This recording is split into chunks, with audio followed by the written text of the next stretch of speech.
देवाय ओम नमो भगवते वासुदेवाय ओम अज्ञानतिमिरान्धस्य ज्ञानाञ्जनशलाकया चक्षुरुन्मीलितं येन तस्मै श्रीगुरवे नमः श्रीचैतन्यमनोभीष्टं स्थापितं येन भूतले स्वयं रूपः कदा मह्यं ददाति स्वपदान्तिकम् वन्देऽहं श्रीगुरो श्रीयुतः पदकमलं श्रीगुरून् वैष्णवांश्च श्रीरूपं साग्रजातं सह गणरघुनाथान्वितं तं सजीवं साद्वैतं सवधूतं परिजनसहितं कृष्णचैतन्यदेवां श्रीराधा कृष्णपादान् सह गणललिता श्रीविशाखान्वितांश हे कृष्णा करुणा सिन्धु दीनबन्धो जगत्पते गोपेश गोपिका कान्ता राधा कान्त नमोऽस्तुते तप्त काञ्चन गौराङ्गी राधे वृन्दावनेश्वरि वृषभानुसुते देवी प्रणमामि हरिप्रिये वाञ्छाकल्पतरुभ्यश्च कृपा सिन्धुभ्येव च पतितानां पावनेभ्यो वैष्णवेभ्यो नमो नमः नमो विष्णुपादाय कृष्णप्रेष्ठाय भूतले श्रीमते भक्तिवेदान्त स्वामिनिति नामिने नमस्ते सारस्वते देवे गौरवाणी प्रचारिणे निर्विशेष शून्यवादी पाश्चात्य देशतारिणे जय श्री कृष्ण चैतन्य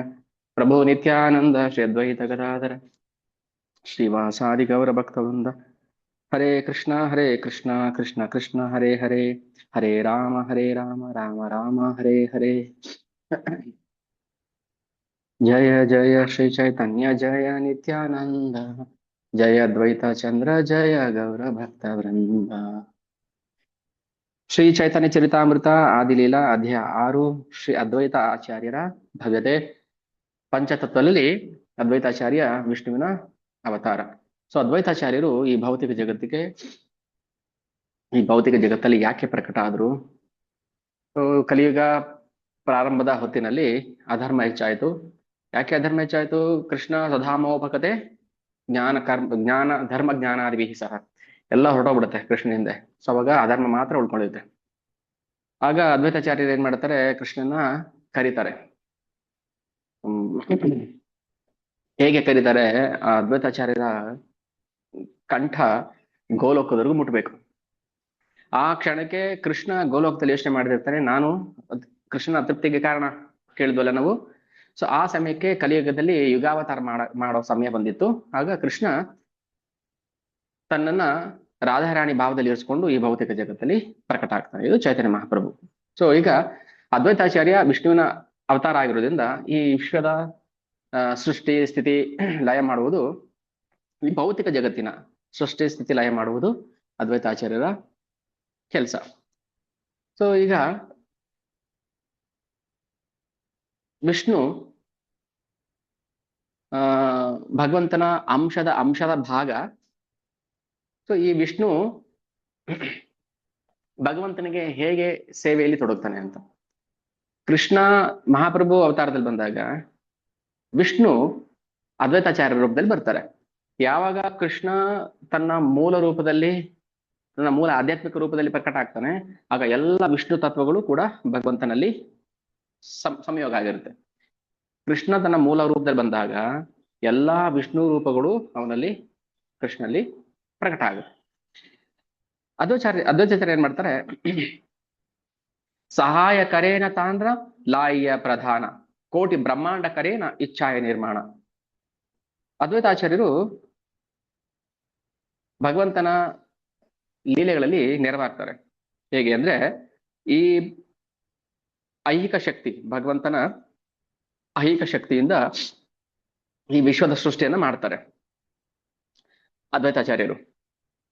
ಸೊ ವಿಶ್ವದ ಸೃಷ್ಟಿ ಯಾಕೆ ಆಗುತ್ತೆ? ಭಗವಂತನ ಲೀಲೆಗೆ ಅದು ಸಹಾಯ ಆಗ್ಬೇಕು. ನಾವು ತುಂಬಾ ಸಲ ಅದನ್ನ ಚರ್ಚೆ ಮಾಡಿದೀವಿ. ಈ ವಿಶ್ವದಲ್ಲಿ ಏನೆಲ್ಲ ಸೃಷ್ಟಿ ಆಗಿದೆಯೋ ಅದು ಕೇವಲ ಭಗವಂತನಿಗೆ ಆನಂದ ಕೊಡೋಕ್ಕೋಸ್ಕರ, ಅವನು ಆನಂದ ಪಡ್ಕೊಳ್ಳೋಕ್ಕೋಸ್ಕರ ಮಾಡಿರೋದು. ಅದ್ರ ಜೊತೆಗೆ ಜೀವಿಗಳನ್ನು ಕೂಡ ಉದ್ಧಾರ ಮಾಡೋದಕ್ಕೆ ಒಂದು ಅವಕಾಶ. ಈ ಭೌತಿಕ ಜಗತ್ತನ್ನು ಯಾಕೆ ಸೃಷ್ಟಿ ಮಾಡ್ದ? ಇದು ತುಂಬಾ ಕೆಟ್ಟದಾಗಿದೆ, ಅಸಹ್ಯ, ಇಲ್ಲಿ ಎಲ್ಲ ತರ ದುರ್ಗುಣಗಳು ಅವಗುಣಗಳು ಇದೆ. ಯಾಕೆ ಭಗವಂತ ಸೃಷ್ಟಿ ಮಾಡ್ಬೇಕಾಗಿತ್ತು? ಅದಕ್ಕೆ ಭಾಗವತ ಕೊನೆ ಸ್ಕಂದದ ಕೊನೆ ಅಧ್ಯಾಯದಲ್ಲಿ ಒಂದು ನಿರ್ಣಾಯಕ ಶ್ಲೋಕ ಬರುತ್ತೆ. ಏನಂದ್ರೆ, ಕಲೋ ದೋಷೇ ನಿಧೇ ರಾಜನ್ ಅಸ್ತಿ ಏಕೋ ಮಹಾನ್ ಗುಣ. ಈ ಭೌತಿಕ ಬ್ರಹ್ಮಾಂಡ ಅಂದ್ರೆ ಕಲಿಯುಗ ಅಂತಾನೆ ಅಲ್ಲ, ಸತ್ಯಯುಗದಲ್ಲೂ ದುಷ್ಟತನ ಇತ್ತು, ತ್ರೇತಾಯುಗದಲ್ಲೂ ದುಷ್ಟತನ ಇತ್ತು. ಕಲಿಯುಗ ಬರ್ತಾ ಏನಾಯ್ತು? ಒಂದೊಂದೇ ಧರ್ಮದ ನಾಶ ಆಗ್ತಾ ಕಲಿಯುಗದಲ್ಲಿ ಈಗ ತುಂಬಾ ದುರ್ಗುಣಗಳು ಬೆಳ್ಕೊಂಡಿದೆ. ಸೊ ಸೊ ಈ ದುರ್ಗುಣಗಳ ಮಧ್ಯದಲ್ಲಿ ನಾವು ಬದ್ಧ ಜೀವಿಗಳು ಹೇಗೆ ಭಗವಂತನ ಸಮೀಪಿಸೋದು? ಅಲೆಗೆ ವಿರುದ್ಧವಾಗಿ ಹೇಗೆ ಈಜೋಕ್ ಸಾಧ್ಯ ನಾವು? ಸಾಧ್ಯ ಇಲ್ಲ ಅಂತಾನೆ ಅದ್ವೈತಾಚಾರ್ಯರು ಭಗವಂತನ ಕರೀತಾರೆ. ಕಲಿಯುಗದ ಜನಗಳಿಗೆ ಏನ್ ಕೊಟ್ರೆ ಉದ್ಧಾರ ಆಗ್ತಾರೆ ಅಂತ. ಇದೇ ಒಂದು ಕಲಿಸಂದ್ರನ ಉಪನಿಷತ್ತಲ್ಲಿ ಬರುತ್ತೆ ಮಾತುಕತೆ. ಬ್ರಹ್ಮ ಮತ್ತೆ ನಾರದ ಮುನಿಗಳ ಸಂವಾದ. ಬ್ರಹ್ಮದೇವರು ಎಲ್ಲ ವೇದಗಳನ್ನ ರಚನೆ ಮಾಡಿ ಕೂತ್ ಬಿಟ್ಟಿದ್ದಾರೆ. ಆದ್ರೆ ಕಲಿಯುಗ ಜನಗಳಿಗೆ ವೇದಗಳನ್ನ ಓದಿ ಅರ್ಥ ಮಾಡ್ಕೊಳ್ಳೋಷ್ಟು ಜ್ಞಾನ, ಬುದ್ಧಿ, ಸ್ಥೈರ್ಯ, ಸ್ಮೃತಿ, ಶಕ್ತಿ ಏನಿಲ್ಲ. ಸೊ ಆಗ ನಾರದ ಮುನಿಗಳು ಬ್ರಹ್ಮದೇವರನ್ನ ಪ್ರಶ್ನೆ ಮಾಡ್ತಾರೆ. ಇದು ಉಪನಿಷತ್ತಲ್ಲಿ ಬರುವಂತ ಕೇವಲ 11 ಶ್ಲೋಕ ಇರುವಂತ ಸಣ್ಣ ಉಪನಿಷತ್ತು.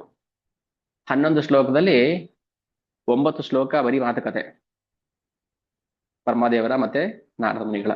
2 ಶ್ಲೋಕ ಮಾತ್ರ ಶ್ಲೋಕದಲ್ಲಿ ಬರೋದು ಕಲಿಸಂತಾಣ ಉಪನಿಷತ್ತಿನ ಮಂತ್ರ. ಅದು ಕಲಿಯುಗಕ್ಕೆ ಅಂತಾನೆ, ಕಲಿಯುಗದ ಜನಗಳಿಗೆ ಅಂತಾನೆ ಮಾಡಿರುವಂತಹ ಉಪನಿಷತ್ತು. ಸೊ ಆಗ ಕಲಿಯುಗದ ಜನಗಳಿಗೆ ಉದ್ಧಾರದ ಮಾರ್ಗ ಯಾವುದು? ತುಂಬಾ ಕಷ್ಟವಾದ ಮಾರ್ಗ ಆದ್ರೆ ಯಾರು ಮಾಡೋದಿಲ್ಲ. ಅದಕ್ಕೆ ಬ್ರಹ್ಮದೇವರು ಹೇಳ್ತಾರೆ, ಎಲ್ಲಾ ವೇದಗಳನ್ನ ಹುಡುಕಿ 3 ಸಲ ಅಧ್ಯಯನ ಮಾಡಿ ಏನ್ ಪ್ರಯತ್ನ ಪಟ್ರು ಅವ್ರಿಗೆ ಯಾವ ಉಪಾಯವೂ ಸಿಕ್ಲಿಲ್ಲ. ಅವ್ರಿಗೆ ಸಿಕ್ಕಿದ್ದು ಒಂದೇ ಒಂದು. ಏನದು? ಹರೇ ಕೃಷ್ಣ ಕೃಷ್ಣ ಕೃಷ್ಣ ಹರೇ ಹರೇ, ಹರೇ ರಾಮ ರಾಮ ರಾಮ ಹರೇ ಹರೇ ಇತಿ ಷೋಡಶಕಂ ನಾಮ್ನಾಂ ಕಲಿಕಲ್ಮಶನಾಶನಂ ನಾಥೋ ಪರತರೋಪಾಯ ಸರ್ವವೇದೇಶು ದೃಶ್ಯತೆ. ಸೊ ನಾರದ ಮುನಿಗಳಿಗೆ ಬ್ರಹ್ಮದೇವರು ಉಪದೇಶ ಮಾಡಿದ್ದು ಈ ಮಂತ್ರವನ್ನೇ ಕಲಿಯುಗ ಜನಗಳು ಹೇಳಬೇಕು. ಇದಕ್ಕಿಂತ ಸುಲಭ ಮಾರ್ಗ ಇನ್ಯಾವುದೂ ಇಲ್ಲ. ಸರ್ವ ವೇದೇಶ ದೃಶ್ಯತೆ ನಾಥೋ ಪರತರೋಪಾಯ. ಎಲ್ಲ ವೇದಗಳನ್ನ ನೋಡಿ ಹುಡುಕದ್ಮೇಲೆ ನನಗೆ ಸಿಕ್ಕಿದ್ದು ಒಂದೇ, ಇದು ಬಿಟ್ರೆ ಬೇರೆ ಯಾವ ಉಪಾಯವೂ ಕೂಡ ಕಲಿಯುಗ ಜನಗಳಿಗೆ ಇಲ್ಲ. ಆದ್ರೆ ಅದನ್ನೂ ಮಾಡಕ್ಕಾಗ್ತಾ ಇಲ್ಲ ಕಲಿಯುಗ. ಎಷ್ಟು ವರ್ಷ ಕಲಿಯುಗ ಭಕ್ತಿ ಮಾಡದೇ ಇರೋರಿಗೆ ಎಷ್ಟು ಮಾಯ ಹಿಡಿದು ಬಿಟ್ಟಿದ್ದಾಳೆ. ಅದಕ್ಕೋಸ್ಕರ ಭಗವಂತ ಯೋಚನೆ ಮಾಡಿದ್ದು, ಇಲ್ಲ ನಾನು ಹೀಗೆ ಬಿಟ್ರೆ ಉದ್ಧಾರ ಆಗೋದಿಲ್ಲ ಅವರು. ಸೊ ಅದಕ್ಕೋಸ್ಕರ ನಾನು ಭೌತಿಕ ಜಗತ್ತಲ್ಲಿ ಬಾಹ್ಯ ಕಾರಣ, ಆಂತರಿಕ ಕಾರಣ ಕೃಷ್ಣನು ಕೂಡ ಆ ಆನಂದವನ್ನು ಅನುಭವಿಸ್ಬೇಕು ಅಂತ ಬರ್ತಾನೆ. ಅದರಲ್ಲಿ ಒಂದು ಕಾರಣ ಈ ಹರಿನಾಮವನ್ನ ಎಲ್ಲರಿಗೂ ಹಂಚಬೇಕು. ಹರಿನಾಮ ಹೇಳದೆ ಯಾರು ಕೂಡ ಉದ್ಧಾರ ಆಗೋಕೆ ಸಾಧ್ಯ ಇಲ್ಲ ಕಲಿಯುಗದಲ್ಲಿ. ಅವರೆಷ್ಟೇ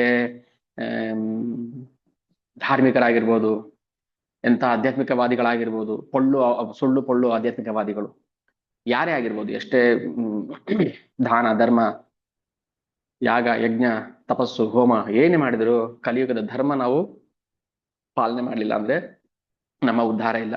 ಅದಕ್ಕೋಸ್ಕರ ಅದ್ವೈತಾಚಾರ್ಯರು ಕೃಷ್ಣನನ್ನ ಕರೆದಿದ್ದು.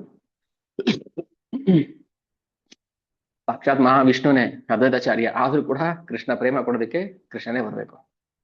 ಮಹಾವಿಷ್ಣು ಕೊಡೋಕ್ಕಾಗೋದಿಲ್ಲ. ಮಹಾವಿಷ್ಣು ಕೃಷ್ಣ ಪ್ರೇಮ ಕೊಡಕ್ ಸಾಧ್ಯನಾ? ಸೊ ಹಾಗಾಗಿ ಅದ್ವೈತಾಚಾರ್ಯರ ಸೇವೆ ತುಂಬಾ ಮುಖ್ಯ, ವಿಶೇಷವಾಗಿ ಕಲಿಯುಗದ ಜನಗಳಿಗೆ. ಸೊ ಎಲ್ಲವೂ ಅದ್ವೈತಾಚಾರ್ಯರ ಬಗ್ಗೆ, ಅವರ ಅರ್ಥದ ಬಗ್ಗೆ ಹೇಳಿದ್ರು. ಅದ್ವೈತ ಅಂದ್ರೆ ಭಗವಂತ ಮತ್ತೆ ಅವ್ರಿಗೂ ಯಾವ ಭೇದ ಇಲ್ಲ, ಭಗವಂತನ ಅಂಶದ ಭಾಗ ಮಹಾವಿಷ್ಣು. ಆಚಾರ್ಯ ಅಂತ ಯಾಕೆ ಕರೀತಾರೆ ಅಂದ್ರೆ ಅವರು ತಮ್ಮ ಜೀವನವನ್ನೇ ಪಾಠ ಆಗಿ ಮಾಡಿದ್ರು. ಹರಿದಾಸ್ ಠಾಕೂರ್ ಅವರು ಇಡೀ ಜೀವನವನ್ನೇ ಭಗವಂತನ ಹರಿನಾಮದಲ್ಲಿ ತೊಡಗಿಸ್ಕೊಂಡ್ರು, ಭಗವಂತನ ನಾಮದ ಜಪದಲ್ಲೇ ತೊಡಗಿಸ್ಕೊಂಡ್ರು. ಆದ್ರೆ ಮೂಲತಃ ಒಬ್ಬ ಮುಸ್ಲಿಂ ಕುಟುಂಬದಲ್ಲಿ ಹುಟ್ಟು ಬಂದಂತಹ ಹರಿದಾಸ್ ಠಾಕೂರ್ ಅವರು ಬ್ರಹ್ಮನೇ. ಅವರು ಬ್ರಹ್ಮದೇವರೇ ಈ ಕಲಿಯುಗದಲ್ಲಿ ಒಂದು ಹೀನ ಕುಟುಂಬದಲ್ಲಿ, ಅಂದ್ರೆ ಮುಸ್ಲಿಂ ಕುಟುಂಬದಲ್ಲಿ ಹುಟ್ಟು ಬರೋದಕ್ಕೆ ಭಗವಂತ ಅನುಗ್ರಹ ಮಾಡಿದ್ದು. ಯಾವಾಗ ಸಂದರ್ಭ ಗೋಕುಲದಲ್ಲಿ ಭಗವಂತನ ಪರೀಕ್ಷೆ ಮಾಡಕ್ ಬಂದಾಗ ಬ್ರಹ್ಮದೇವರ ಜ್ಞಾನ, ಅದಕ್ಕೆ ಜ್ಞಾನ ಇಟ್ಕೊಂಡು ನಾವು ಭಗವಂತನ ಪರೀಕ್ಷೆ ಮಾಡಕ್ ಹೋಗ್ಬಾರ್ದು. ಬ್ರಹ್ಮದೇವರು ಸೋತು ಬಿಡ್ತಾರೆ. ಜ್ಞಾನದ ಮೂಲಕ ನಾವು ಕೃಷ್ಣನ ಅಳೆಯಕ್ಕಾಗೋದಿಲ್ಲ. ಜ್ಞಾನ ಏನಕ್ಕೆ ಬೇಕು? ಕೃಷ್ಣ ದೇವತಮ ಪರಮ ಪುರುಷ ಅಂತ ತಿಳ್ಕೊಳಕಷ್ಟೇ ಬೇಕು, ಅವನ್ನ ಪರೀಕ್ಷೆ ಮಾಡಕ್ಕಲ್ಲ ಅಲ್ವಾ? ಜ್ಞಾನ ಏನಕ್ಕೆ ಬೇಕು? ಈಗ ಮೂವಿ ಟಿಕೆಟ್ ತಗೊಂಡು ಒಳಗಡೆ ಹೋಗ್ತಾರೆ. ಏನಕ್ಕೆ ಹೋಗ್ತಾರೆ? ಒಳಗಡೆ ಹೋಗೋದಿಕ್ಕೆ ಅಷ್ಟೇ ಟಿಕೆಟ್. ಒಳಗಡೆ ಹೋದ್ಮೇಲೆ ಫ್ರೀ, ಅಲ್ಲಿ ಯಾರು ಏನು ಕೇಳಕ್ ಬರೋದಿಲ್ಲ ನಮ್ಗೆ. ಒಳಗಡೆ ಹೋಗೋದಕ್ಕೆ ಟಿಕೆಟ್ ಬೇಕು. ಇಲ್ಲ ನಾನು ಒಳಗೆ ಹೋದ್ಮೇಲೆ ತಗೊಳ್ತೀನಿ, ಅದು ಯಾವ ಕಾನೂನು ಒಪ್ಪೋದಿಲ್ಲ. ಹ್ಮ್. ಸೊ ಅದಕ್ಕೆ ಜ್ಞಾನ ಅನ್ನೋದು ಭಗವಂತನನ್ನ ತಿಳ್ಕೊಳಕಷ್ಟೇ ಬೇಕು. ಭಗವಂತ ಯಾರಾದ ಗೊತ್ತಾದ್ಮೇಲೆ ಸೇವೆ, ಇನ್ನೇನು ತಿಳ್ಕೊಳ್ಳೋ ಅವಶ್ಯಕತೆ ಇಲ್ಲ. ಅದಕ್ಕೋಸ್ಕರ ಜ್ಞಾನದ ಎರಡು ಮಜಲುಗಳು ಇದೆ. ಒಂದು ಹಂತ ಭಗವಂತನ ಯಾರು ಅಂತ ತಿಳ್ಕೊಳ್ಳೋದು. ಆ ಜ್ಞಾನ ಯಾವಾಗ ಸಿಗುತ್ತೆ ಒಬ್ಬ ಜೀವಿಗೆ? ಬಹುನಾಂ ಜನ್ಮನಾಮಂತೆ ಜ್ಞಾನವಾನ್ ಮಾಂ ಪ್ರಪದ್ಯತೆ, 7:19 ಭಗವದ್ಗೀತಾ. ಎಷ್ಟೋ ಜನ್ಮಗಳಾದ್ಮೇಲೆ ಕೃಷ್ಣ ದೇವರು ಅಂತ ಗೊತ್ತಾಗುತ್ತಂತೆ. ಆ ಕೃಷ್ಣನೇ ಹೇಳ್ತಾನೆ. ಅಂಥವ್ರು ಮಾತ್ರ ನಾನು ಶರಣಾಗತಿಗೆ ಬರ್ತಾರೆ. ಆದ್ರೆ ಕಲಿಯುಗದಲ್ಲಿ ಎಷ್ಟು ಕೃಪೆ ಅಂದ್ರೆ ನೋಡಿ, ಪಂಚತತ್ವರ ಕೃಪೆ. ಯಾರೆಲ್ಲ ಹರಿನಾಮವನ್ನು ಜಪ ಮಾಡ್ತಾರೆ, ಗೊತ್ತಿದ್ದೋ ಗೊತ್ತಿಲ್ದೋ ಅವ್ರು ಎಲ್ರಿಗೂ ಕೂಡ ಕೃಷ್ಣ ಯಾರು ಅಂತ ಅರ್ಥ ಆಗುತ್ತೆ. ಸ್ವಯಮೇವ ಸ್ಫುರತ್ಯದಃ. ಅದಕ್ಕೆ ಹೇಳುದು ಹರಿನಾಮ ಸೇವೆ ಮಾಡ್ಬೇಕು ಎಲ್ರು. ಹರಿನಾಮ ಸೇವೆ ಅಂದ್ರೆ ಏನು? ನಾವು ಜಪ ಮಾಡ್ಬೇಕು, ಹರಿನಾಮ ಜಪ, ಇನ್ನೊಬ್ರಿಗೆ ಜಪ ಮಾಡಿಸ್ಬೇಕು, ಹರಿನಾಮ ಕೊಡ್ಬೇಕು. ಮಂತ್ರದ ಬಗ್ಗೆ ಅದಕ್ಕೆ ಹೇಳುದು, ಮಂತ್ರದ ಮಹಾಮಂತ್ರದ ಮಹತ್ವವನ್ನ ಅರ್ಥ ಆಗದಿರೋರಿಗೆ ಹೇಳ್ಬಾರ್ದು. ಆ ವಜ್ರದ ಮಹತ್ವ ಮಕ್ಳಿಗೆ ಏನ್ ಗೊತ್ತಿರುತ್ತೆ? ನೀವ್ ಎಷ್ಟೇ ಹೇಳಿ ಇದು ₹1,00,00,000 ಬೆಲೆ ಬಾಳುತ್ತೆ, ಇದು ಕೊಹಿನೂರ್ ವಜ್ರ, ಇದು ಆ ವಜ್ರ, ಮಕ್ಳು ಗೋಲಿ ಆಡ್ತಾರೆ ಅಷ್ಟೇ, ಬಿಸಾಕ್ತಾರೆ ಅದನ್ನು. ಅದರದ ಅರ್ಥ ಗೊತ್ತಿಲ್ಲ. ಅದಕ್ಕೆ ಶಾಸ್ತ್ರದ ಪ್ರಮಾಣ, ಆಚಾರ್ಯದ ತಾತ್ಪರ್ಯಗಳು, ಪುಸ್ತಕದ ಅಧ್ಯಯನ, ಗ್ರಂಥಗಳ ಅಧ್ಯಯನ, ಇದು ನಮ್ಮನ್ನ ಭಗವಂತ ಯಾರು ಅನ್ನೋ ಅಂತ ಅರ್ಥಕ್ಕೆ ಮಾಡಿಸುತ್ತೆ. ನಿಮ್ಗೆ ಭಗವಂತ ಯಾರು ಅಂತ ಅರಿವು ಬರುತ್ತೆ. ಆಮೇಲೆ ನಾವು ಸೇವೆ ಮಾಡಕ್ ಸಾಧ್ಯ. ಈಗ ಕಲಿಯುಗದಲ್ಲಿ ಜನ ತುಂಬಾ ಮಂದಮತಿಗಳು. ಅದಕ್ಕೋಸ್ಕರ ಗ್ರಂಥಗಳನ್ನ ಯಾಕೆ ರಚನೆ ಮಾಡಿದ್ರು? ವೇದವ್ಯಾಸರು ಯಾಕೆ ವೇದಗಳನ್ನ ವಿಂಗಡಣೆ ಮಾಡಿದ್ರು? ವೇದಗಳನ್ನ ವಿಂಗಡಣೆ ಮಾಡಿದ್ರು, ಅದು ಓದಕ್ಕಾಗಿಲ್ಲ ಅಂತ ಸಂಹಿತೆಗಳನ್ನ ರಚನೆ ಮಾಡಿದ್ರು, ಅದು ಮಾಡಕ್ಕಾಗಲ್ಲ ಅಂತ ಆರಣ್ಯಗಳನ್ನ ಮಾಡಿದ್ರು, ಅದು ಓದಕ್ಕಾಗಲ್ಲ ಅಂತ ಉಪನಿಷತ್ತುಗಳನ್ನ ಮಾಡಿದ್ರು, ಅದೂ ಓದಕ್ಕಾಗಲ್ಲ ಅಂತ ಉಪನಿಷತ್ತುಗಳ ಸಾರಾಂಶ ಭಗವದ್ಗೀತೆಯನ್ನು ಕೊಟ್ರು, ಅದೂ ಓದಕ್ಕಾಗಲ್ಲ. ಹರಿನಾಮ ಮಾಡಿ ಹೋಗ್ಲಿ, ಅದು ಮಾಡಕ್ಕಾಗಲ್ಲ, ಇನ್ನೇನ್ ಮಾಡ್ತೀರಿ? ಇನ್ನೇನ್ ಮಾಡಕ್ ಸಾಧ್ಯ? ಕಲಿಯುಗ ಜನಗಳು ಸುಮಂದ ಮತೆ ಮಂದ ಭಾಗ್ಯ ಉಪದಿತ, ಹೇಳೋದನ್ನು ಕೇಳೋದು ಇಲ್ಲ, ತಾವು ಅರ್ಥ ಮಾಡ್ಕೊಳ್ಳೋದಿಲ್ಲ. ಮತ್ತಿರ್ನ ಕೃಷ್ಣೆ ಪರತೋ ಸ್ವತೇವ.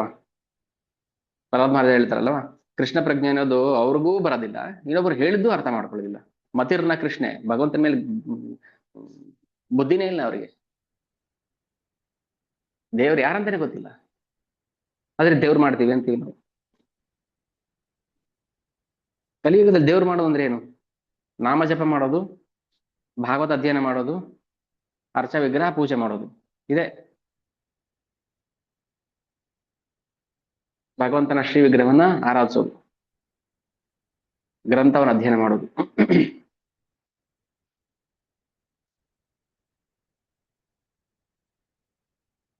ಅಂದ್ರೆ ನಮ್ಗೆ ಅದು ಅರ್ಥನೇ ಆಗೋದಿಲ್ಲ, ಅದು ನಮ್ಮ ತಲೆಯೊಳಗೆ ಹೋಗೋದಿಲ್ಲ.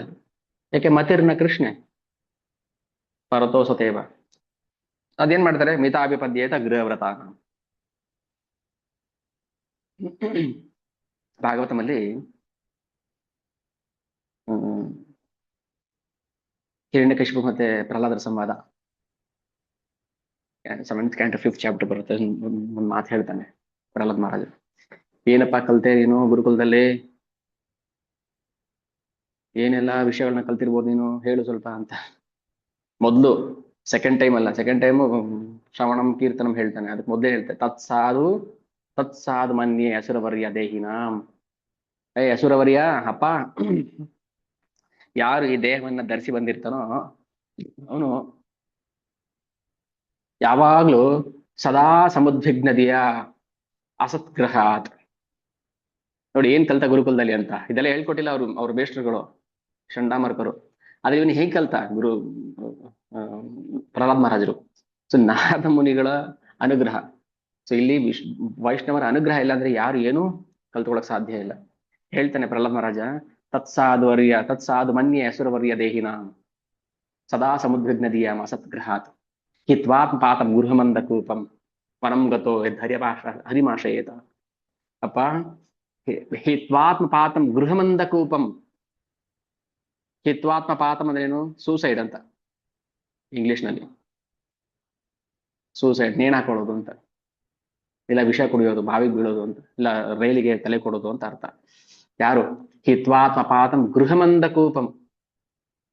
ಇಲ್ಲಿ ಸೂಸೈಡ್ ಮಾಡ್ಕೊಳ್ಳೋಕೆ ಬಾವಿಗೆ ಬೀಳ್ಬೇಕು ಅಂತೇನಿಲ್ಲ. ಸೂಸೈಡ್ ಮನೆನೇ ಸೂಸೈಡ್ ಸೆಲ್ ಅದು. ಯಾರು ಅತಿಯಾಗಿ ಮನೆ ಮನೆ ಮನೆ ಮನೆ ಹೆಂಡತಿ ಮಕ್ಳು ಅಂತಾರೋ ಅವ್ನು ಸೂಸೈಡ್ ಮಾಡ್ಕೊಂಡಂಗೆ ಅರ್ಥ. 5 ವರ್ಷದ ಮಗು ಹೇಳುತ್ತೆ ಏನ್ ಕಲ್ತೆ ಅಂದ್ರೆ. ನಮ್ಗೆ 50 ಅರ್ಥ ಆಗೋದಿಲ್ಲ ಅದು. ಎಲ್ಲ ಸುಖ ಅನುಭವಿಸಿ ಏನು ಬೇಡ ಅಂದ್ರೂ ಇಲ್ಲ, ನಾನ್ ಬಿಟ್ಟು ಬರಕ್ಕಾಗಲ್ಲ. ಹಿತ್ವಾತ್ಮ ಪಾತಂ ಅದ್ರೆ ಸದಾ ಸಮುದ್ವಿಗ್ನ ದಿಯಾಮ ಸದ್ಗ್ರಹಾತ್. ಎಂತ ಮಾತು ಇದು. ನಕ್ಬಿಡ್ತಾನೆ ಹಿರಣ್ಯಕಶಿಪು ಜೋರಾಗೆ, ಹ ಹ ಹ ಹ ಹ. ಈಗ ತಾನೇ ಮಾಡೋದು ರಾಕ್ಷಸರು. ಹರಿರಾಮ ಜಪ ಮಾಡ್ರಿ ಅಂದ್ರೆ ಅಂದ್ಬಿಡ್ತಾರೆ ಜನ. ಮುಟ್ಟಾಳ್ರು ಮೂರ್ಖರು. ತಿಲ್ಕ ಹಚ್ಕೊಂಡ್ರೆ ನೋಡಿದ್ರೆ ನಕ್ ಬಿಡ್ತಾರೆ. ಮುಸಿ ಮುಸಿ ನಗೋದು. ಏನೋ ತಿಲ್ಕ ಹಚ್ಕೊಂಡ್ ಬಂದ್ಬಿಟ್ಟಿದ್ದಾನೆ, ಏನೋ ಧೋತಿ ಕುರ್ತಾ ಹಾಕೊಂಡ್ ಬಂದ್ಬಿಟ್ಟಿದ್ದಾನೆ, ಕೈಲೇನೋ ಒಂದ್ ಮಣಿ ತಿರುಗಿಸ್ತಾ ಇದ್ದಾನೆ. ಇಲ್ಲ ಹಿರಣ್ಯಕಶಿಪು ಮಕ್ಕಳು ಮೊಮ್ಮಕ್ಕಳು ಇವರೆಲ್ಲರೂ. ಇಂಥವ್ರಿಗೆಲ್ಲ ಭಾಗವತ ಓದಿಸ್ಬೇಕು. ಮುಂದೆ ಕೂರಿಸಿ ಓದಿ ಆ ಶ್ಲೋಕ ಓದ್ರಿ ಏನಂತ ಅರ್ಥ ನಿಮ್ಗೆ ಹೇಳ್ತಾ ಇರೋದು. ಹಿತ್ವಾತ್ಮಪಾತಂ ಗೃಹಮಂದ ಕೂಪಂ ವನಂ ಗತೋ. ಹೋಗ್ಬೇಕು ಕಾಡಿಗೆ,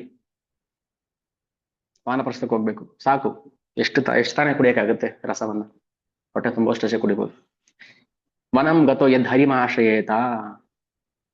ಹೋಗಿ ಹರಿಯನ್ನು ಆಶ್ರಯ ಪಡೀರಿ. ಇದು ಕಲ್ತಿದ್ದು ನಾನು ಅಂತೇಳಿ ಜಿಯಾವಾಗ ಹೇಳ್ಕೊಟ್ರಪ್ಪ. ಬನ್ರಿ ಇಲ್ಲಿ ಚಂಡಾಮರ್ಕರ ಎದೆಯಲ್ಲಿ ಹೇಳ್ಕೊಟ್ರ ನೀವು ಸ್ಕೂಲ್ನಲ್ಲಿ? ಅಯ್ಯೋ ನಾವ್ ಹೇಳ್ಕೊಡ್ತೇವೆ ಎಲ್ಲಾದ್ರು ಅಂತೇಳಿ ನೈಸ್ ಮಾಡಿ ಕರ್ಕೊಂಡು ಹೋಗಿ ಅವ್ರನ್ನ ಕೂರ್ಸಿ, ಏನಪ್ಪಾ ಮಗು ಪ್ರಹ್ಲಾದ, ಈ ಕೆಟ್ಟ ಬುದ್ಧಿ ನಿಮ್ಗೆ ಇಲ್ಲಿಂದ ಬಂತು ಅಂತ ಕೇಳ್ತಾರೆ. ಯಾರಾದರೂ ಕಳ್ಳರು, ಕದೀಮ್ರು, ವೈಷ್ಣವರು ಏನಾದ್ರು ಬಂದಿದ್ರೆ ಒಳಗೆ ಅಂತ ನೋಡಿ. ಯಾವ ದೃಷ್ಟಿಯಲ್ಲಿ ವೈಷ್ಣವರು ಕದೀಮ್ರು ಕಳ್ಳರು. ಈ ದೈತ್ಯ ಚಂದನವನದಲ್ಲಿ ಮಾತುಗಳು ನೋಡಿ ಹೇಗಿದೆ ಚಂಡಾಮರ್ಕರ್ ಮಾತು. ಈ ಅಸುರ ಕುಲ ಎನ್ನುವ ಚಂದನವನದಲ್ಲಿ ಈ ಮುಳ್ಳು ಕಂಟಕ ಹೇಗೆ ಉಟ್ಬಿಡ್ತು ಅಂತಾರೆ ಪ್ರಹ್ಲಾದರನ್ನ. ಯಾವ ಕಾಲದಲ್ಲೂ ಇದೆ ಅಧರ್ಮ, ಮೋಸ, ಸುಳ್ಳು, ವಂಚನೆ, ವೈಷ್ಣವರ ಅಪರಾಧ, ನಿಂದನೆ ಎಲ್ಲಾ ಕಾಲದಲ್ಲೂ ಇದೆ. ಸತ್ಯಯುಗದಲ್ಲೂ ಇತ್ತು, ಕಡಿಮೆ ಇತ್ತು ಅವಾಗಷ್ಟೇ. ಇವಾಗ ಹೆಚ್ಚಾಗ್ಬಿಟ್ಟಿದೆ. ನೈಸ್ ಮಾಡಿ ಕೇಳ್ತಾರೆ. ಹೇಳು, ಯಾರು ಬಂದ್ರು ಯಾರು ಬಂದು ಹೇಳ್ರು ಇವೆಲ್ಲ ಹೇಳ್ಕೊಟ್ಟಿದ್ದು? ನಾವ್ ಇಲ್ದಿರುವ ಯಾರಾದ್ರೂ ಬಂದು ಬರ್ತಾರ ವೇಷ ಮಾಡಿಸ್ಕೊಂಡು ವೈಷ್ಣವರು ಒಳಗೆ? ಮತ್ತೆ ಎಲ್ಲಿಂದ ಬಂತು ನಿಮ್ಗೆ ದುರ್ಬುದ್ಧಿ ಅಂತ ಕೇಳ್ತಾರೆ. ಯಾರು ಭಗವಂತ ನಾಮ ಹೇಳ್ತಾರೆ ಅವ್ರು ದುರ್ಬುದ್ಧಿ ಅಲ್ವಾ? ಯಾರು MG ರೋಡಲ್ಲಿ ಇಷ್ಟ ಬಂದಂಗೆ ಕುಣಿತಾರೆ, ಕುಡ್ಕೊಂಡು ಮಜಾ ಮಾಡ್ಕೊಂಡು, ಅವರು ಮೋಸ್ಟ್ ಅಡ್ವಾನ್ಸ್ಡ್ ಸಿವಿಲೈಸೇಷನ್ ಅವ್ರದ್ದು. ಹರಿನಾಮ ಹೇಳೋರು ಮೂರ್ಖರು, ಇಷ್ಟ ಬಂದಂಗೆ ಹುಚ್ಚಾಟ ಮಾಡ್ಕೊಂಡು ಕುಣಿಯೋರು ನಾಗರಿಕರು, ಸಭ್ಯರು. ಇವರೆಲ್ಲ ಹಿರಣ್ಯಕಶಿಪು ಜಾತಿಯವರು. ಇಂಥವ್ರನ್ನ ಉದ್ಧಾರ ಮಾಡಕ್ಕೆ ಅಂತಾನೆ ಬಂದಿದ್ದ ಅದ್ವೈತಾಚಾರ್ಯರು. ಯಾರಿಗ್ ಗೊತ್ತು? ಹೊಟ್ಟೆ ಹಸಿವಾಗೋದು ಊಟ ಮಾಡ್ಬೇಕು, ನಿದ್ದೆ ಬಂತು ಮಲ್ಕೋಬೇಕು. ಇಷ್ಟರಲ್ಲೇ ಮುಳುಗ್ಬಿಟ್ರೆ ಸದಾ ಸಮುದ್ವಿಗ್ನ ಧಿಯಾಂ. ಅದಕ್ಕೆ ಹೇಳುದು ಭಗವಾನ್ ನರಸಿಂಹದೇವರು ಹೇಳ್ತಾರೆ, ಯಾರು ನಿನ್ನ ಬೋಧನೆಗಳನ್ನ ಶ್ರವಣ ಮಾಡ್ತಾರೆ, ಕೇಳ್ತಾರೆ, ಅದನ್ನ ಜೀವನದಲ್ಲಿ ಅಳವಡಿಸ್ಕೊಳ್ತಾರೆ, ಅವ್ರನ್ನ ಕಂಡ್ರೆ ನಂಗೆ ತುಂಬಾ ಪ್ರಿಯ ಅಂತ ಭಗವಾನ್ ನರಸಿಂಹದೇವರು ಹೇಳ್ತಾರೆ ಪ್ರಹ್ಲಾದರಿಗೆ ಅಲ್ವಾ. ಪ್ರತಿಯೊಬ್ಬರಿಗೂ ಒಂದಲ್ಲ ಒಂದ್ ರೀತಿ ಉದ್ವಿಗ್ನತೆ ಇರುತ್ತೆ, ಭಯ. ಕೆಲವರಿಗೆ ಸಾವಿನ ಭಯ, ಎಲ್ರಿಗೂ ಸಾವಿನ ಭಯ ಇರುತ್ತೆ, ತೋರ್ಸ್ಕೊಳಕ್ ಹೋಗಲ್ಲ ಅಷ್ಟೇನೆ. ಇಲ್ವಾ? ಸಾವಿನ ಭಯ ಇಲ್ಲ, ಇರುತ್ತೆ ಪ್ರತಿಯೊಬ್ಬರಿಗೂ. ಸದಾ ಸಮುದ್ವಿಗ್ನ ದಿಯ. ಅಷ್ಟಿದ್ರೂ ಅಸದ್ಗ್ರಹಾತ್. ಅಸದ್ಗ್ರಹಾತ್ ಅಂದ್ರೆ ಏನು? ಅಸತ್ ಅಂದ್ರೆ ಶಾಶ್ವತವಲ್ಲದ್ದು, ಸತ್ತೋಗುವಂಥದ್ದು, ನಾಶವಾಗುವಂಥದ್ದು. ಸತ್ ಅಂದ್ರೆ ಶಾಶ್ವತವಾದದ್ದು, ಸಚ್ಚಿತ್ ಆನಂದ ಅಂತೀವಿ. ಅಸದ್ಗ್ರಹಾತ್ ಅಂದ್ರೆ ಯಾವ್ದು ಬೇಡದಿರೋ ವಸ್ತುಗಳನ್ನೇ ಸಂಗ್ರಹ ಮಾಡಕ್ ಹೋಗೋದು, ಬೇಡದಿರೋ ವಸ್ತುಗಳನ್ನ ಸಂಗ್ರಹ ಮಾಡೋದು, ಅದಲ್ಲೇ ಯಾವಾಗಲೂ ಉದ್ವಿಗ್ನ. ಸೊ ಇದು ಮನುಷ್ಯ ಜೀವನದ ಸ್ಥಿತಿಗತಿಗಳು. ನಾವೇನು ಹೊಸದಾಗಿ ಹೇಳೋದ್ ಬೇಕಾಗಿಲ್ಲ, ಎಲ್ಲ ನಮ್ಮ ಹೃದಯ ಮುಟ್ಟು ನೋಡ್ಕೊಂಡು ಕೇಳಿದ್ರೆ ನಮ್ಗೆ ಗೊತ್ತಾಗುತ್ತೆ. ಯಾರಿಗೇನು ಪ್ರಶ್ನೆ ಕೇಳಿ ಉತ್ತರ ತಗೊಳ್ಳೋ ಅವಶ್ಯಕತೆ ಇಲ್ಲ. ಪ್ರತಿಯೊಬ್ಬರದು ಅದೇ ಸ್ಥಿತಿನೇ ಇರೋದು. ಆದ್ರೆ ಯಾರು ಹರಿಹಾಶ್ರಯೇತ ಭಗವಂತನ ಆಶ್ರಯನ್ನ ಪಡಿತಾನೋ ಅವನು ಅದರಿಂದ ಪಾರಾಗ್ಬಿಡ್ತಾನೆ. ಅಭಯಂ ಸತ್ವ ಸಂಶುದ್ಧಿ. ಮೊದಲು ಅವನಿಗೆ ಅಭಯ ಬಂದ್ಬಿಡುತ್ತೆ, ಧೈರ್ಯ ಬರುತ್ತೆ. ಅದೇ ಭಗವಂತ ಇದ್ದಾನೆ, ಹರಿನಾಮ ಇದೆ, ಗುರು ಇದ್ದಾರೆ, ಭಕ್ತರಿದ್ದಾರೆ. ಸೊ ಇಷ್ಟೇ ಹೇಗೆ ಬಂತು ಅವನಿಗೆ. ಯಾವತ್ತೋ ಒಂದಿನ ಬಿದ್ದೋಗೋ ದೇಹಕ್ಕೆ ನಾವೇನ್ ಮಾಡ್ತೀವಿ, ಈಗ್ಲಿಂದಾನೇ ಪ್ರಿಕಾಷನ್ ತಗೊಂಡು ಇನ್ನ ಒಂದು 10 ವರ್ಷ ಬದುಕಬೇಕು, ಇನ್ನೊಂದು 20 ವರ್ಷ ಬದುಕಬೇಕು, ಅದಕ್ಕೋಸ್ಕರ ಏನೇನೋ ಮಾಡ್ತೀವಿ ನಾವು. ಆದ್ರೆ ಭಗವಂತನ ಸೇವೆ ಮಾಡ್ಬೇಕು ಅಂತ ಮಾಡ್ತೀವಾ? ಮಾಡಲ್ಲ. ಮತ್ತೆ ನಮ್ಮನ್ನ ಯಾರು ಉದ್ಧಾರ ಮಾಡ್ಬೇಕಾದ್ರೆ? ಅದಕ್ಕೋಸ್ಕರ ಪುರುಷ ಈಶ್ವರ ಐಚ್ಛೆ ದ್ವಿಮೂರ್ತಿ ಹಮೂರ್ತಿ ಹಯ ವಿಶ್ವ ಸೃಷ್ಟಿಕರೆ ನಿಮಿತ್ತ ಉಪಾದಾನ ಲಯ. ಈ ಮಾಯೆ ಬಹಿರಂಗ ಶಕ್ತಿಗೆ 2 ಮುಖಗಳಿದೆ, ನಿಮಿತ್ತ ಮತ್ತೆ ಉಪಾದಾನ ಅಂತ. ಮಾಯೆ ನಿಮಿತ್ತ, ಪ್ರಧಾನವು ಉಪಾದಾನ. ಪ್ರಧಾನ ಅಂದ್ರೆ ಏನು? ಈ ಸೃಷ್ಟಿ, ಈ ಭೌತಿಕ, ಅಂದ್ರೆ ಪ್ರಧಾನ ಅಂದ್ರೆ ಈ ತಕ್ಷಣದ ಕಾರಣ ಅಂತ. ಪ್ರಧಾನ ಅಂದ್ರೆ ತಕ್ಷಣದ ಕಾರಣ. ಈಗ ನಾವು ಮರದ ಕೆಳಗೆ ನಿಂತಿದ್ವಿ, ಮಳೆ ಬಂತು, ಮರದ ಕೆಳಗೆ ನಿಂತಿದ್ವಿ, ಮರದ ಕೊಂಬೆ ತಲೆ ಮೇಲೆ ಬಿತ್ತು ಅಂತ ಇಟ್ಕೊಳ್ಳೋಣ. ಹೇಳ್ತಾರೆ, ಅಯ್ಯೋ ತಲೆ ಮೇಲೆ ಬಿದ್ದು ಮರದ ಕೊಂಬೆ ಬಿದ್ದು ಸತ್ತ. ಅದು ತಕ್ಷಣದ ಕಾರಣ ಅಲ್ವಾ? ನೋಡಿದ ತಕ್ಷಣ ನಮ್ಗೆ ಏನ್ ಕಾಣಿಸುತ್ತೆ? ಮರ ಬಿತ್ತು, ತಲೆ ಮೇಲೆ ಹೋಯ್ತು. ಯಾಕೆ ಬಿತ್ತು ಮರ?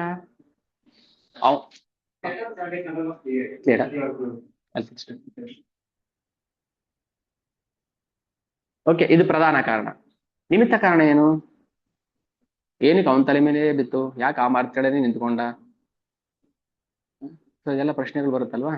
ಇದಕ್ಕೆ ಉಪಾದಾನ. ಸೊ ಅದಕ್ಕೆ ನಾವು ತಕ್ಷಣದ ಕಾರಣ ಮತ್ತೆ ಉಪಾದಾನ ಕಾರಣ ಎರಡೂ ನೋಡ್ಬೇಕು. ಅಯ್ಯೋ ಕಷ್ಟ ಬಂತಪ್ಪ, ಯಾಕೆ ಬಂತು?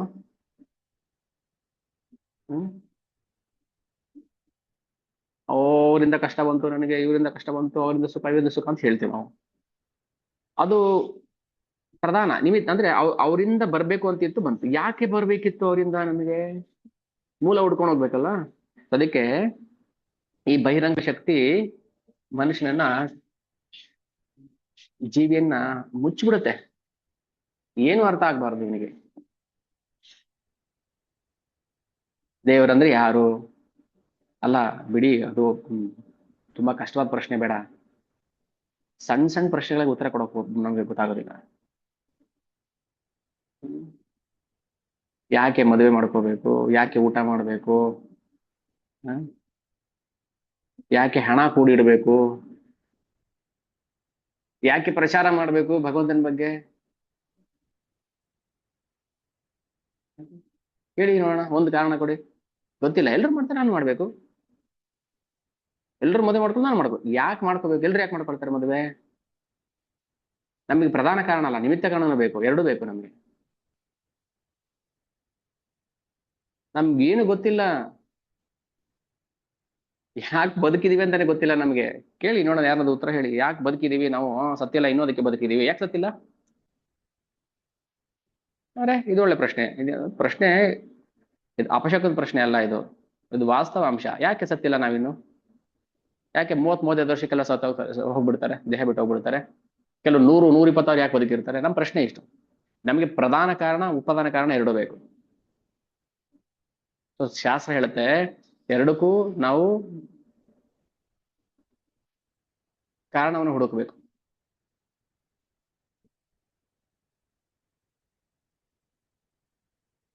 ಹೇಗೆ ಗೊತ್ತಾಗುತ್ತೆ ಕಾರಣ? ನಮಗೆ ಕಾರಣ ಗೊತ್ತಾಗೋದಿಲ್ಲ. ಹುಡುಕಕ್ ಹೋದ್ರೂ ನಮ್ಗೆ ಉತ್ತರ ಸಿಗೋದಿಲ್ಲ. ಅದಕ್ಕೆ ಹೇಳ್ತಾರೆ, ಬಹಿರಂಗ ಶಕ್ತಿಗೆ ನಿಮಿತ್ತ ಮತ್ತು ಉಪಾದಾನ ಎಂದು 2 ಮುಖಗಳು ಉಂಟು. ಮಾಯೆಯು ನಿಮಿತ್ತ ಹಾಗೂ ಮಾಯೆ ನಿಮಿತ್ತ. ಮಾಯ ಅಂದ್ರೆ ನಿಮಿತ್ತ, ಮಾಯೆಯಿಂದ ಆಯ್ತು ಇದು. ಪ್ರಧಾನವು ಉಪಾದಾನ. ಅಂದ್ರೆ ಪ್ರಧಾನ ಅಂದ್ರೆ ಆ ತಕ್ಷಣದ ಕಾರಣ, ಅದು ಉಪಾದಾನ. ನಾವ್ ಹೆಂಗ್ ಅರ್ಥ ಮಾಡ್ಸೋದು ಇದನ್ನ? ಅದಕ್ಕೆ ಉದಾಹರಣೆ ಕೊಟ್ಟ ಹೇಳಿದ್ರು. ಉಪಾದಾನ ಅದೇನ್ ಅರ್ಥ ಆಗುತ್ತೆ, ಪ್ರಧಾನ ಏನ್ ಅರ್ಥ ಆಗುತ್ತೆ. ಸೊ ಅದಕ್ಕೆ ಜಸ್ಟ್ ಉದಾಹರಣೆ ಕೊಟ್ಟು ಹೇಳಿದ್ರು. ಈಗ ಮರ ಯಾಕೆ ಬಿತ್ತು ಅವನ ತಲೆ ಮೇಲೆನೆ? ಮರ ವೀಕ್ ಆಗಿತ್ತು, ಟೊಳ್ಳಾಗಿತ್ತು, ಬಿತ್ತು. ಓಕೆ ಸರಿ, ಅವನ ತಲೆ ಮೇಲೆ ಯಾಕೆ ಬೀಳ್ಬೇಕಿತ್ತು? ನೆನ್ನೆ ಯಾಕೆ ಬಿದ್ದಿಲ್ಲ, ನಾಳೆ ಯಾಕೆ ಬೀಳ್ಬಾರ್ದು? ಅವಾಗ್ಲೇ ಯಾಕೆ ಬೀಳ್ಬೇಕಿತ್ತು? ಅಥವಾ ಅವ್ನು ಹೋದ್ಮೇಲೆ ಯಾಕೆ ಬೀಳ್ಬಾರ್ದಿತ್ತು ಅಂತ ನಮ್ಮ ಪ್ರಶ್ನೆ. ಏನ್ ಹೇಳ್ಬೇಕು ಅದಕ್ಕೆ ಉತ್ತರ? ಕಾರಣ ಗೊತ್ತಿಲ್ಲ ಅಂತ ಹೇಳ್ಬೇಕು. ಆ ಗೊತ್ತಿಲ್ಲ ಅನ್ನೋದೇ ಮಾಯ. ಯಾಕೆ ಕಷ್ಟ ಬರ್ಬೇಕಾಗಿತ್ತು? ಹ್ಮ್. ಸರ್ವತ್ರ ಲಭ್ಯತೆ ದೈವಾತ್ ಯಥಾ ದುಃಖಂ ಅಯತ್ನತಃ. ಇಲ್ಲಿ ಪ್ರತಿಯೊಬ್ಬರು ದುಃಖವನ್ನ ಭೋಗ್ಸೆ ಹೋಗ್ಬೇಕು. ಯಾರು ಎಸ್ಕೇಪ್ ಆಗೋದಿಲ್ಲ. ಸದ್ಯಪ್ಪ ನಾನ್ ಬಚಾವ್ ಆಗ್ಬಿಟ್ಟೆ ಅಂದ್ರೆ ಒಂದ್ ಕಡೆ ಬಚಾವ್ ಆಗಿರ್ಬೋದು, ಇನ್ನೊಂದ್ ಕಡೆ ತಗೊಳಕೋತೀವಿ ನಾವು.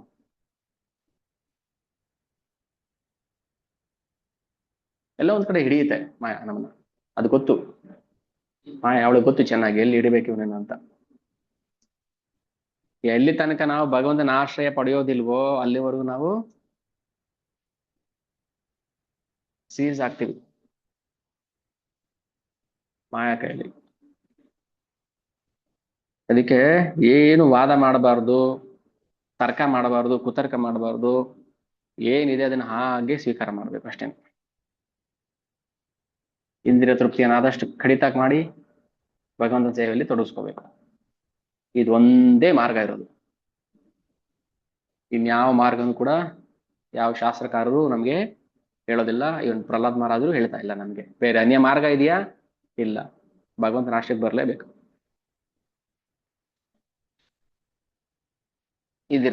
ಇಷ್ಟ ಅರ್ಥ ಆಯ್ತು. ಭಗವದ್ಗೀತೆಯಲ್ಲಿ ಒಂದ್ ಮಾತು ಬರುತ್ತೆ, ಕ್ಷೇತ್ರ ಕ್ಷೇತ್ರಜ್ಞ ವಿಭಾಗ ಯೋಗವು. ಅದರಲ್ಲಿ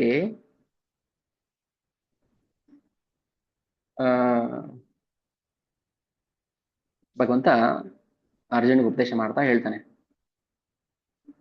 ನೋಡಿ ಐಹಿಕ ಸೃಷ್ಟಿ ಆಯ್ತಲ್ವಾ, ಪ್ರಕೃತಿ. ಐಹಿಕ ಸೃಷ್ಟಿ ಅಂದ್ರೆ ನಮ್ಮ ಕಣ್ಣಿಗೆ ಕಾಣುವಂತಹ ಭೌತಿಕ ಜಗತ್ತು. ಇದು ಹೇಗೆ ನಡೆಯುತ್ತೆ, ಈ ಭೌತಿಕ ಜಗತ್ತು ಹೇಗೆ ಚಲಿಸ್ತಾ ಇದೆ. ಈಗ ಆಟೋಮೆಟಿಕ್ ಗೊಂಬೆ ಇರುತ್ತೆ, ಆ ಗೊಂಬೆ ಕೀ ಕೊಟ್ರೆ ಹೋಗುತ್ತೆ. ಓಕೆನಾ. ಎಲ್ಲಿವರೆಗೂ ಹೋಗುತ್ತೆ, ಆ ಕೀ ಟೆನ್ಷನ್ ಇರೋ ತನಕ ಹೋಗುತ್ತೆ, ಆಮೇಲೆ ನಿಂತೋಗ್ಬಿಡುತ್ತೆ. ಈ ವಿಶ್ವ ಜಗತ್ತನ್ನ ಯಾರು ಸೃಷ್ಟಿ ಮಾಡ್ತಾ ಇರೋದು, ಯಾರು ಚಲನೆ ಮಾಡ್ತಾ ಇದಾರೆ, ಯಾರು ಇದನ್ನ ನಡೆಸ್ತಾ ಇದಾರೆ. ಗೊತ್ತಿರ್ಬೇಕು ನಮ್ಗೆ, ಇಲ್ಲ ಅಂತ ಹೇಳ್ಬಾರ್ದು. ಗೊತ್ತಿಲ್ಲ ಅಂದ್ರೆ ಮತ್ತೆ ಎರಡನೇ ಅಪರಾಧ. ಹ್ಮ್. ಮತ್ತೆ ಯಾಕಿರ್ಬೇಕು ನಾವು ಈ ಭೌತಿಕ ಜಗತ್ತಲ್ಲಿ ಗೊತ್ತಿಲ್ಲ ಅಂದ್ಮೇಲೆ? ಯಾಕೆ ತಿಳ್ಕೊಳ್ಳೋ ಪ್ರಯತ್ನ ಮಾಡ್ಲಿಲ್ಲ? ಈ ಜಗತ್ತು ಹೇಗೆ ಚಲಿಸ್ತಾ ಇದೆ, ಸುಮ್ಮನೆ ಚಲಿಸುತ್ತಾ? ಬಸ್ ಬುಕ್ ಮಾಡ್ಕೊಂಡ್ವಿ, ಟಿಕೆಟ್ ತಗೊಂಡ್ವಿ, ಕೂತ್ಕೊಂಡ್ವಿ, ಕಣ್ ಮುಚ್ಕೊಂಡು ಆರಾಮ್ ನಿದ್ದೆ ಮಾಡಿದ್ವಿ. ಯಾರು ಓಡಿಸ್ತಾರೋ ಯಾರು ಬಿಟ್ರೋ ಯಾಕೆ ಬೇಕು ನಮ್ಗೆ. ನಮ್ ಸ್ಟಾಪ್ ಬಂದಾಗ ನಾವು ಇಳ್ಕೋತೀವಿ. ಹಂಗ ಅರೆ ಯಾರಾದ್ರೂ ಓಡಿಸ್ಲಿ ನಮ್ಗೇನ್ರಿ, ಆರಾಮಾಗಿ ಸೀಟ್ ಇದೆ, ಬುಕ್ ಮಾಡಿದೀವಿ, ಕೂತ್ಕೊಂಡ್ವಿ, ಮೊಬೈಲಲ್ಲಿ ಗೇಮ್ ಆಡ್ಕೊಂಡು ನಿದ್ದೆ ಮಾಡ್ಕೊಂಡು ಮಲ್ಕೊಂಡ್ವಿ, ಸ್ಟಾಪ್ ಬಂದು ಇಳ್ಕೊಂಡ್ವಿ. ಯಾರು ಡ್ರೈವರು? ಅವ್ರಿಗೆ ಹೆಂಡತಿ ಮಕ್ಳಿದ್ದಾರೆ, ಅವ್ರಿಗೆ ಏನ್ ಕಷ್ಟ ಸುಖ ಇದೆ, ಅವ್ರಿಗೆ ಏನ್ ಸಂಕಟ ಇದೆ, ನೋವಿದೆ, ನಮ್ಗೆ ಗೊತ್ತಾ? ಏನು ಗೊತ್ತಿಲ್ಲ. ಹಾಗ ಇದು ಭೌತಿಕ ಜಗತ್ತು. ಯಾರು ತಿರ್ಗಿಸ್ತಾ ಇದಾರೆ ಇದನ್ನ ತಿಳ್ಕೊಬೇಕಲ್ವಾ.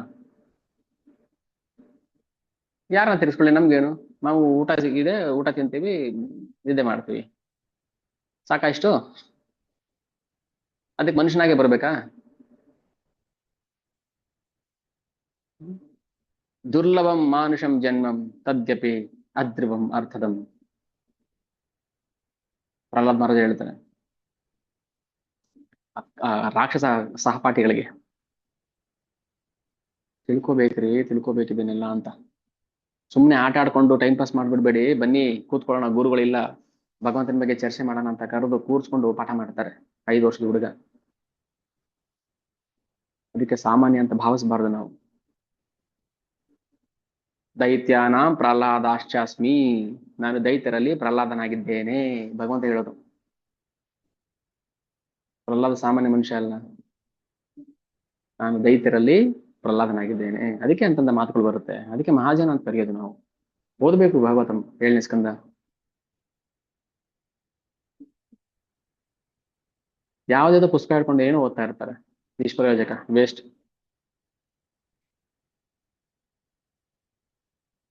ಮನುಷ್ಯನ ಜನ್ಮ ತುಂಬಾ ದುರ್ಲಭ. ಅರ್ಥ ಮಾಡ್ಕೋಬೇಕು. ನಮ್ಗೆ ಜ್ಞಾನ ಇದೆ, ಭಗವಂತ ಎಲ್ಲ ಕೊಟ್ಟಿದ್ದಾನೆ, ಏನೇನು ಸರಕು ಬೇಕೆಲ್ಲ ಕೊಟ್ಟಿದ್ದಾನೆ. ನಾವು ಅದನ್ನು ಉಪಯೋಗಿಸ್ತಾ ಇಲ್ಲ ಅಷ್ಟೇನೆ. ಈ ಜಗತ್ತು ಹೇಗೆ ರಚನೆ ಆಗುತ್ತೆ, ಹೇಗೆ ಮಾಡುತ್ತೆ ನೋಡಿ. ಪುರುಷ ಪ್ರಕೃತಿಸ್ಥೋ ಹಿ ಭುಂಕ್ತೆ ಪ್ರಕೃತಿ ಜಾನ್ ಗುಣಾನ್ ಕಾರಣಂ ಗುಣ ಸಂಗೋಸ್ಯ ಸದ್ ಅಸದ್ ಯೋನಿ ಜನ್ಮಸು. ಕಾರಣಂ ಗುಣ ಸಂಗೋಸ್ಯ ಸತ್ ಅಸತ್ ಯೋನಿ ಜನ್ಮಸು. ಪ್ರಕೃತಿ ಹೇಗೆ ಕಾರ್ಯ ಮಾಡ್ತಿದ್ದಾಳೆ ನಮ್ಗೆ ಅರ್ಥ ಆಗ್ತಾ ಇಲ್ಲ. ಹೇಗೆ ಭೂಮಿ ತಿರುಗುತ್ತೆ, ಹೇಗೆ ಸೂರ್ಯ ಬರ್ತಾನೆ ಹೋಗ್ತಾನೆ, ಹೇಗೆ ಸೂರ್ಯ ಅಷ್ಟು ಅವನಿಗೆ ಅಷ್ಟು ಶಕ್ತಿ ಇದೆ, ಬೆಳಕು ಕೊಡ್ತಾನೆ.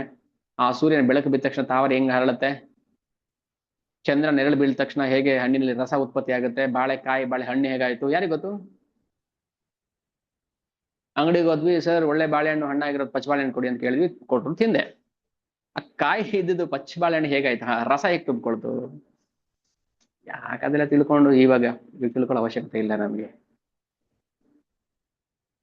ಎಷ್ಟು ನಾವು ಅಜ್ಞಾನಿಗಳು ಅಂತ ನಾವು ಇಲ್ಲಿ ತಕ್ಕಡಿಲೇ ತೂಗ್ತೀವಲ್ಲ ನಾವು, ತಕ್ಕಡಿ ಹಾಕೊಂಡು ನಾವ್ ಎಷ್ಟು ಅಜ್ಞಾನಿಗಳಾಗಿದ್ದೀವಿ ಅನ್ನೋದು. ಹಾಗಿರ್ಬಾರ್ದು ಅಂತಾನೆ ಭಗವಂತ ಹೇಳ್ತಾ ಇರೋದು, ನನ್ನನ್ನ ತಿಳ್ಕೊಳ್ಳೋ ಪ್ರಯತ್ನ ಮಾಡು, ಜ್ಞಾನ ಸಂಪಾದನೆ ಮಾಡು. ಕಾರಣಂ ಗುಣ ಸಂಗೋಸ್ಯ, ಈ ಮೂರು ಗುಣಗಳು ಜೀವಿಯನ್ನ ಆಟ ಆಡಿಸ್ತಾ ಇದೆ, ಈ ಭೌತಿಕ ಜಗತ್ತನ್ನ ಆಟ ಆಡಿಸ್ತಾ ಇದೆ. ಮೂರು ಗುಣಗಳ ಮೂಲಕ ಈ ಐಹಿಕ ಪ್ರಕೃತಿ ಜೀವಿಯ ಮೇಲೆ ಪ್ರಭಾವ ಬೀರ್ತಾ ಇದೆ. ಸತ್ವಗುಣ, ರಜೋಗುಣ, ತಮೋಗುಣ. ನಾವೇನು ಮಾಡ್ತಾ ಇಲ್ಲ, ಗುಣಗಳು ಮಾಡ್ತಾ ಇರೋದು. ಗುಣಗಳು ಮಾಡ್ಸಂಗೆ ನಾವು ಮಾಡ್ತಾ ಇದೀವಿ ಅಷ್ಟೇ. ಸ್ಟೇರಿಂಗ್ ತಿರುಗಿಸ್ದಂಗೆ ಟೈರ್ ತಿರುಗುತ್ತೆ, ಯಾವ ದಿಕ್ಕಿಗೆ ಹೋಗ್ಬೇಕು ಆ ದಿಕ್ಕಿಗೆ ಹೋಗುತ್ತೆ. ನೀವು ಸ್ಟೇರಿಂಗ್ ಅಲ್ಲಾಡಿಸ್ದಂಗೆ ತಿರುಗಿಸ್ದಂಗೆ ಇಟ್ಕೊಂಬಿಡಿ, ಅದೆಲ್ಲ ಹೋಗುತ್ತೆ, ಇಲ್ಲ ಹಳ್ಳಕ್ಕೆ ಹೋಗುತ್ತೆ ಅದು. ಸ್ಟೇರಿಂಗ್ ಯಾರು? ಐಹಿಕ ಪ್ರಕೃತಿ ನಮ್ಮನ್ನ ಜೀವಿಯನ್ನ ತಿರುಗಿಸ್ತಾ ಇದೆ, ಅದಕ್ಕೆ ಹೆಂಗ್ ಬೇಕು ಹಂಗೆ. ಸತ್ವಗುಣ ಬಂದ್ರೆ ಸರಿಯಾಗಿ ತಿರುಗಿಸುತ್ತೆ, ರಜೋಗುಣ ಬಂದ್ರೆ ಆಸೆಗಳು ಕಾಮನೆಗಳು ಹುಟ್ಟಿಸುತ್ತೆ, ತಮೋಗುಣ ಬಂದಾಗ ಅಜ್ಞಾನ ಬರೆಸುತ್ತೆ. ಆ ಪ್ರಕೃತಿ ಭಗವಂತನ ಸೇವಕಿ. ಅಜ್ಞಾನವಶಾತ್ ಜೀವಿ ಸೋತೋಗಿದ್ದಾನೆ ಅಷ್ಟೇನೆ, ಹೇಗ್ ಬದುಕಬೇಕು ಅಂತ ಗೊತ್ತಿಲ್ಲದೆ ಸೋತೋಗ್ಬಿಟ್ಟಿದ್ದಾನೆ.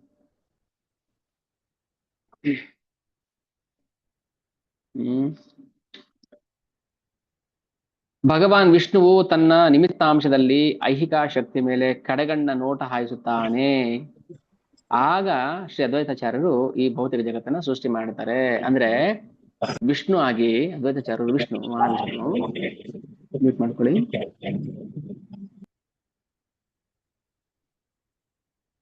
ಓಕೆ, ಮಹಾವಿಷ್ಣು ಈ ಐಹಿಕ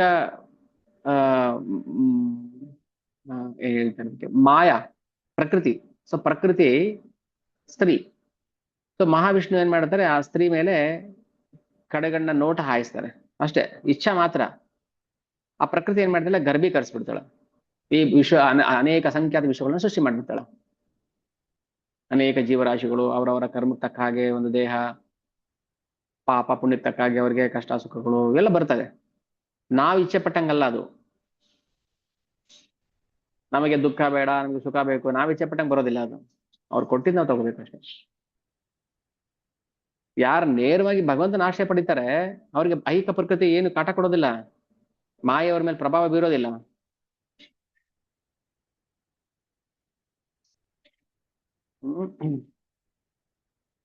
ಅದಕ್ಕೆ ಈ ಜಗತ್ತು ಜಡ ಆದ್ರೂ ಅದರಿಂದ ಒಬ್ಬ ಕ್ರಿಯೇಟರ್ ಇರ್ತಾನೆ. ಸೃಷ್ಟಿಕರ್ತ ಇಲ್ಲದೆ ಈ ಜಗತ್ತು ಕೀ ಕೊಡೋರಿಲ್ಲ ಅಂದ್ರೆ ಬೊಂಬೆ ಹೆಂಗ್ ಮೂವ್ ಆಗುತ್ತೆ? ಸ್ಟೇರಿಂಗ್ ತಿರ್ಗಿಸೋರಿಲ್ಲ ಅಂದ್ರೆ ಗಾಡಿ ಹೆಂಗ್ ಮೂವ್ ಆಗುತ್ತೆ? ಯಾರವರು ಹೆಂಗ್ ಕೆಲಸ ಮಾಡ್ತಾನೆ ಯಾರಿಗ್ ಗೊತ್ತು? ಡ್ರೈವರ್ ಹೆಂಗ್ ಗಾಡಿ ಓಡಿಸ್ಕೊಂಡ್ರು ಯಾರಿಗ್ ಗೊತ್ತು? ನಾವು ನೋಡಿಲ್ಲ, ನಾವು ಮಲ್ಕೊಂಡಿದ್ವಿ ಆರಾಮಾಗಿ, ಬಟ್ ಗಾಡಿ ಅಂತೂ ಓಡ್ತು. ಯಾರು ಇಲ್ದ ಓಡ್ತಾ ಗಾಡಿ? ಅದಕ್ಕೆ ಹೇಳ್ತಾರೆ, ನಿಜ ಸೃಷ್ಟಿ ಶಕ್ತಿ ಪ್ರಭು ಸಂಜ್ಞಾರ ಪ್ರಧಾನೆ, ಈಶ್ವರೇರ ಶಕ್ತಿ ತಬೆ ಹಾಯತ ನಿರ್ಮಾಣೆ. ಈ ನಿರ್ಮಾಣವನ್ನ ಮಾಡಿದ ಮೇಲೆ, ಈ ವಿಶ್ವದ ಸೃಷ್ಟಿಯನ್ನು ನಿರ್ಮಾಣ ಮಾಡಿದ್ಮೇಲೆ ಭಗವಂತ ಅದನ್ನ ಹೆಂಗೆ ತಿರುಗಿಸ್ಬೇಕು, ಹೆಂಗೆ ಅದನ್ನ ಎಲ್ಲೆಲ್ಲಿ ಕರ್ಕೊಂಡು ಹೋಗ್ಬೇಕು, ಅದು ಅವ್ನ ಇಚ್ಛೆ ಪ್ರಕಾರ ಆಗ್ತಾ ಇದೆ ಅಷ್ಟೇನೆ. ನಾವ್ ಇಚ್ಛೆ ಪ್ರಕಾರ ಅಲ್ಲ, ನಮ್ಮ ಇಚ್ಛೆ ಪ್ರಕಾರ ಅಲ್ಲ. ನಾಳೆ ಸೂರ್ಯನ 8 ಗಂಟೆಗೆ ಹುಟ್ಟಿಸ್ತೀನಿ, ರಾತ್ರಿ 10 ಗಂಟೆ ತನಕ ಮುಳುಗೋಗ್ ಬಿಡೋದಿಲ್ಲ, ಮಾಡಿ ನೋಡೋಣ ಹತ್ರ. ಹಂಗಾಗಲ್ಲ. ಅದು ಏನಾಗುತ್ತೆ ಅದು ಹಾಗೆ ಆಗುತ್ತೆ. ನಾವ್ ಏನ್ ಮಾಡ್ಬೇಕು ಅದನ್ನಷ್ಟೇ ಮಾಡ್ಬೇಕು. ಇಷ್ಟು ತಿಳ್ಕೊಬೇಕು ನಾವು ಮೊದ್ಲು. ನಾನು ಕಣ್ಮುಚ್ಚಿ ಕಂಡ್ಬಿಡೋಷ್ಟು ಶ್ರೀಮಂತ ಆಗ್ಬಿಡ್ತೀನಿ, ನಾನು ಅವ್ರ ಉದ್ಧಾರ ಮಾಡ್ಬಿಡ್ತೀನಿ, ಇವ್ರನ್ನ ಉದ್ಧಾರ ಮಾಡ್ಬಿಡ್ತೀನಿ, ಹ್ಮ್ ನಾನು ಇಷ್ಟು ಕೋಟಿ ಸಂಪಾದನೆ ಮಾಡ್ಬಿಡ್ತೀನಿ. ಅದೆಲ್ಲ ನಾವು ಅನ್ಕೊಂಡಂಗ ಆಗೋದಿಲ್ಲಪ್ಪ ಅದು. ಕೊಟ್ಟಿದ್ ತಗೋಬೇಕಷ್ಟೇ. ಚಾಟಿ ಇಟ್ಕೊಡ್ತಾನ, ಅದನ್ನು ಸ್ವೀಕಾರ ಮಾಡ್ಬೇಕು. ಭಗವಂತನ ಮೇಲೆ ಭಾರ ಹಾಕ್ಬೇಕು. ಕೃಷ್ಣ ನಿನ್ ಇಚ್ಛೆ, ನಾನ್ ಏನ್ ಮಾಡ್ಬೇಕೋ ನನ್ನ ಪ್ರಯತ್ನ ನಾನು ಮಾಡ್ತೀನಿ. ಆಗ್ಲೇಬೇಕು ಅಂತಲ್ಲ, ಕರ್ಮಣ್ಯೇವ ಅಧಿಕಾರಸ್ತೆ ಮಾ ಫಲೇಶು ಕದಾಚನ. ನಿನ್ ಕರ್ತವ್ಯ ನೀನ್ ಮಾಡು, ಮಿಕ್ಕಿದ್ ನನಗ್ ಬಿಟ್ಬಿಡು. ಫಲದ ಆಸೆ ಇಲ್ಲ ಅಂತ ನೀನ್ ಕರ್ತವ್ಯ ಮಾಡೋದು ಬಿಟ್ಬಿಡ್ಬಾರ್ದು. ಅಯ್ಯೋ ಫಲಕ್ಕೆ ಆಸೆ ಪಡಬಾರ್ದಂತೆ, ಮತ್ತೆ ಏನ್ ಮಾಡಿ ಏನ್ ಪ್ರಯೋಜನ ಅಂತ ಮಾಡಿದ್ರೆ ಸುಮ್ಮನೆ ಕೂತ್ಕೋಬಾರ್ದು. ಹಂಗ ಆಗೋದು ಇಲ್ಲ ಅಂತ ಹೇಳ್ತಾನೆ ಕೃಷ್ಣ. ಯಾರು ಕೂಡ ಒಂದು ಕ್ಷಣ ಕರ್ಮ ಮಾಡದೆ ಇರೋಂಗಿಲ್ಲ. ಅದಕ್ಕೆ ಆ ಕರ್ಮ ಕೃಷ್ಣ ಪ್ರಜ್ಞೆಯಲ್ಲೇ ಮಾಡ್ಬೇಕು. ಕೃಷ್ಣ ಪ್ರಜ್ಞೆನೇ ಇಲ್ಲ ಅಂದ್ಮೇಲೆ ಕರ್ಮ ಹೆಂಗ್ ಮಾಡ್ತೀವಿ? ಪಾಪ ಕರ್ಮನೇ ಮಾಡ್ತೀವಿ. ಹ್ಮ್ ಇನ್ನೇನು ಮಾಡಕ್ ನಮಗೆ ಗೊತ್ತಿಲ್ಲ, ಪಾಪ ಕರ್ಮನೇ ಮಾಡ್ಬೇಕಾಗುತ್ತೆ. ಸೊ ಹಾಗೆ ಭಗವಂತ ಪ್ರೇಕ್ಷಕ ಅಷ್ಟೇ, ಕೂತ್ ನೋಡ್ತಾ ಇರ್ತಾನೆ ಎಲ್ಲಾರನು. ಯಾವ್ಯಾವ ಬ್ರಹ್ಮಾಂಡದಲ್ಲಿ ಯಾವ್ಯಾವ ಬ್ರಹ್ಮ ಏನ್ ಕೆಲಸ ಮಾಡ್ತಿದ್ದಾರೆ, ಶಿವ ಏನ್ ಮಾಡ್ತಿದಾರೆ, ಅಲ್ಲಿ ವಿಷ್ಣು ಏನ್ ಮಾಡ್ತಾ ಇದಾರೆ, ಜೀವಿಗಳು ಏನ್ ಮಾಡ್ತಿದಾರೆ, ಎಲ್ಲ ನೋಡ್ತಿದ್ದಾನೆ ಅವನು. ಆದ್ಯ ಪ್ರೇಕ್ಷಕ. ನಾವು ಅನ್ಕೊಂಡು, ಹೇ ದೇವ್ರು ನೋಡ್ತಾ ಇಲ್ಲ, ಹೋಗಿ ಬಾಗಿಲಿಂದ ಹೋಗಿ ಬಾಳೆಹಣ್ಣು ತಿನ್ಕೊಂಡ್ ಬಂದ್ಬೇಡ ಅಂತ. ಕನಕದಾಸರ ತರ ಅಲ್ಲ, ಕನಕದಾಸರು ಬುದ್ಧಿವಂತರು ಭಕ್ತರು. ಆ, ಕನಕದಾಸರು ಹೇಳ್ತಾರೆ, ಇಲ್ಲ ಭಗವಂತ ಇಲ್ದಿರೋ ಜಾಗನೇ ಇಲ್ಲ. ಆದ್ರೆ ನಾವು ಮೂರ್ಖರಿರೋದ್ರಿಂದ ನಾವು ಹೋಗಿ ಬಾಗಿಲಿಂದ ನಿಂತ್ಕೊಂಡು ಬಾಳೆಹಣ್ಣು ತಿನ್ಕೊಂಡ್ ಬರ್ತೀವಿ. ಭಗವಂತ ಆದ್ಯ ಪ್ರೇಕ್ಷಕ. ನಾರಾಯಣ ಸ್ತೊಮ್ಮಹಿ ಸರ್ವದೇಹಿನಾಂ ಆತ್ಮಾಸ್ಯ ಅಧಿಶಾಖಿಲ ಲೋಕ ಸಾಕ್ಷಿ. ನಾವು ಅನ್ಕೋಬಹುದು ವಿಷ್ಣು ಮಲಗಿದಾನೆ ನೀರಲ್ಲಿ, ನಾರಾಯಣನಾಗಿ ಮಲ್ಕೊಂಡ್ಬಿಟ್ಟಿದ್ದಾನೆ, ನಿದ್ದೆ ಬಂದ್ಬಿಟ್ಟಿದೆ ಅವನಿಗೆ. ಅದಲ್ಲ. ಸೊ ನಿಜವಾಗ್ಲೂ ಪ್ರತಿಯೊಬ್ಬರ ಪ್ರಾಣ ಅದು ಭಗವಂತನೇ. ಭಗವಂತ ಇಲ್ಲದೆ ಏನಿಲ್ಲ. ಕಷ್ಟ ಸುಖ ದುಃಖ ನೋವು ಸಾವು ಎಲ್ಲದಕ್ಕೂ ಅವನೇ ಮೂಲ ಕಾರಣ. ಅವನ್ ಕೊಟ್ರೆ, ಇಲ್ಲಾಂದ್ರೆ ಇಲ್ಲ.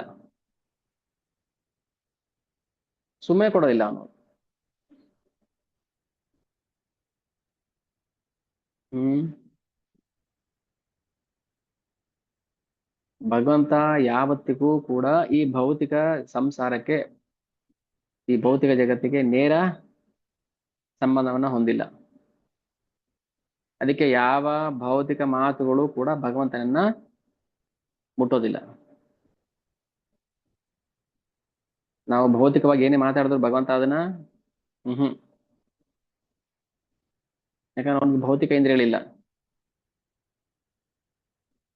ಭಗವಂತನಿಗೆ ಕೇವಲ ಪ್ರೇಮ. ಪ್ರೇಮ ಭೌತಿಕ ವಸ್ತು ಅಲ್ಲ, ಅದು ಅಲೌಕಿಕ. ಮಿಕ್ಕಿದೆಲ್ಲ ಮಾಯೆ ಮಾಡ್ತಾಳೆ ಕೆಲಸ. ನೋಡಪ್ಪ, ಯಾರ ಹತ್ರ VIP ಪಾಸ್ ಇದೆ ಒಳಗ್ ಬಿಡು, ಬೇರೆಯವ್ರ ಹತ್ರ ಬಿಟ್ಬಿಡು, ಆ ಕಡೆ ಬಿಡು. ಧರ್ಮ ದರ್ಶನಗೆಲ್ಲ ಆ ಕಡೆ ಬಿಡು, ಟಿಕೆಟ್ ಇರೋರು ಈ ಕಡೆ ಬಿಡು. ಮಾಡಲ್ವಾ ಕ್ಯೂ ಸಿಸ್ಟಮ್? ಹಾಗೇನೆ ಮಾಯೆಗೆ. ಮಾಯಾ ಯಾರನ್ನ ಭಕ್ತಿ ಮಾಡಿದ್ರೆ ಅವ್ರನ್ನ ಈ ಕಡೆ ಬಿಡು, ಭಕ್ತಿ ಮಾಡದೇ ಇರೋರ್ನ ಆ ಕಡೆ ಹಾಲಿನಲ್ಲಿ ಹಾಕು ಅಂತ. ನಿಂತಿರ್ಬೋದು ಕ್ಯೂನಲ್ಲಿ, ತಿರುಪತಿಲಿ ಕ್ಯೂನಲ್ಲಿ ನಿಂತ್ಕೋತೀವಲ್ಲ, ಎಲ್ಲ ಎಲ್ಲ ಒಂದೇ ಕಡೆ ಹೋಗ್ಬಿಡ್ತೀವಿ ಅಂತ ಅಲ್ಲಿ ಡಿವೈಡ್ ಮಾಡ್ತಾರೆ ಮತ್ತೆ. ಅಲ್ಲ ನೀವ್ ಈ ಕಡೆ ಹೋಗಿ, ನೀವ್ ಈ ಕಡೆ ಹೋಗಿ ಅಂತ. ಅದಕ್ಕೆ ಭಗವಂತನ ಇಂದ್ರಿಯಗಳು, ಅವಯವಗಳು, ಅವನ ಮನಸ್ಸು ಬುದ್ಧಿ ಯಾವುದು ಭೌತಿಕ ಅಲ್ಲ, ಅದು ಅಲೌಕಿಕ.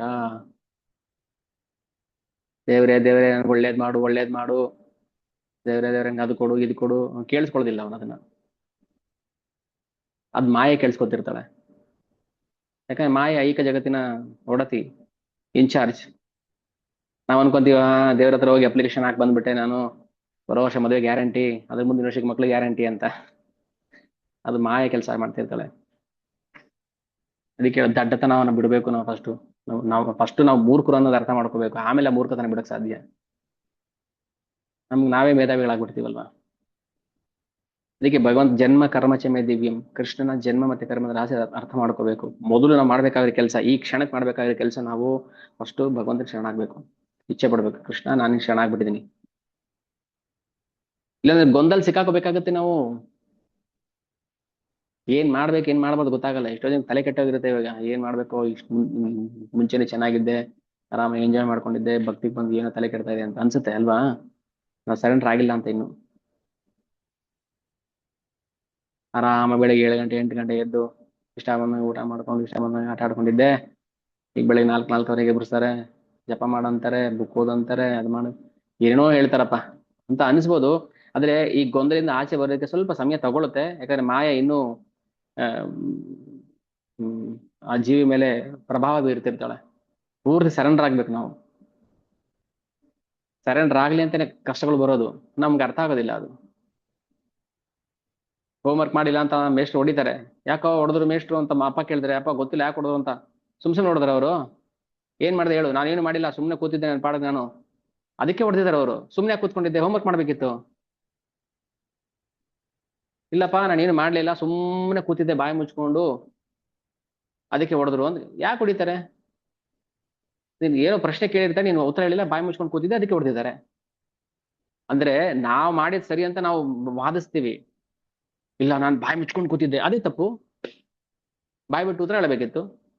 ಇಲ್ಲ ನಾನು ಏನು ಮಾಡಿಲ್ಲಪ್ಪ, ಅದಕ್ಕೆ ಹೋಮ್ವರ್ಕ್ ಮಾಡಿಲ್ಲ, ಅದಕ್ಕೆ ಹೊಡೆದಿದ್ದಾರೆ. ಮಾಯ ಸುಮ್ನೆ ಹೊಡಿತಾಳ. ನಾವ್ ಮಾಡಿರ್ತೀವಿ ತಪ್ಪು, ನಮ್ಗೆ ಗೊತ್ತಿಲ್ಲ ಅಷ್ಟೇನೆ. ನಾವ್ ಮಾಡಿ ಸರಿ ಅನ್ಕೊಂಡ್ಬಿಟ್ಟಿರ್ತೀವಿ. ಅಪ್ಪನ ಹತ್ರ ಹೋಗಿ ಕೇಳಿದಾಗ ಅವಾಗ ಉತ್ತರ ಸಿಕ್ತು. ಗುರು ಹತ್ರ, ಗುರುಗಳೇ ನನ್ಗೆ ಯಾಕೆ ಈ ತರ ಆಯ್ತು. ನೀನ್ ಕರ್ಮ ಮಾಡಿದ್ಯಪ್ಪ, ಈ ತರ ಕೆಟ್ಟ ಕರ್ಮ ಮಾಡಿದ್ರೆ ಅದಕ್ಕೆ ನೀವು ಒದೆ ಬೀಳ್ತಾ ಇದೆ. ಹೌದಾ, ಓಕೆ, ಇನ್ಮೇಲೆ ಆ ತರ ಮಾಡೋದಿಲ್ಲ ನಾನು. ಬುದ್ಧಿವಂತ. ಹೋಗು, ಪಾಸ್ ಆಗ್ತೀನಿ. ಯಾರು ಗುರು ಹತ್ರ ಹೋಗೋದಿಲ್ಲ ಅವ್ರಿಗೆ ಮಾಯ ಹೊಡಿತಾನೆ ಇರ್ತಾಳೆ, ಒದೆ ತಿಂತಾನೆ ಇರ್ಬೇಕು.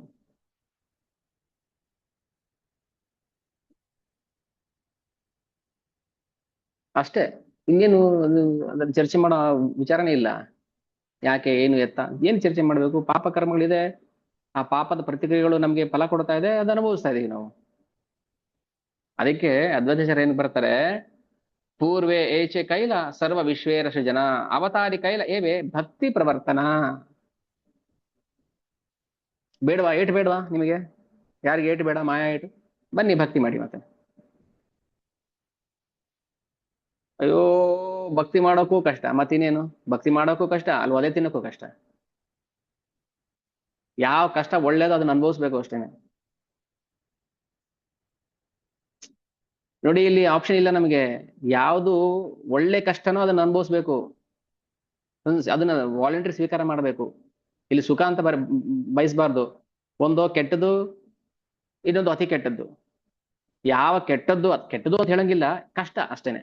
ಈಗ ಒಂದು ಉದಾಹರಣೆ, ತಾಯಿ ತನ್ನ ಮಗುನ ಗರ್ಭದಲ್ಲಿ 9 ತಿಂಗಳು ಹೊತ್ಕೊಂಡಿರ್ತಾಳೆ. ಎಷ್ಟು ಕಷ್ಟ ಆಗಲ್ವಾ ಅವಳು ಪಾಪ. ಡಾಕ್ಟರ್ ಏನಾದ್ರು ಬೇರೆ ಆಪ್ಷನ್ ಇದ್ರೆ ನೋಡ್ರಿ, ಏನಾದ್ರು ಅದಕ್ಕೊಂದು ಬ್ಯಾಗ್ ಗೀಗ್ ಸಪರೇಟ್ ಬ್ಯಾಗ್ ಇದ್ರೆ ಕೊಡ್ರಿ, ಹೊತ್ಕೊಂಡು ಓಡಾಕೆ.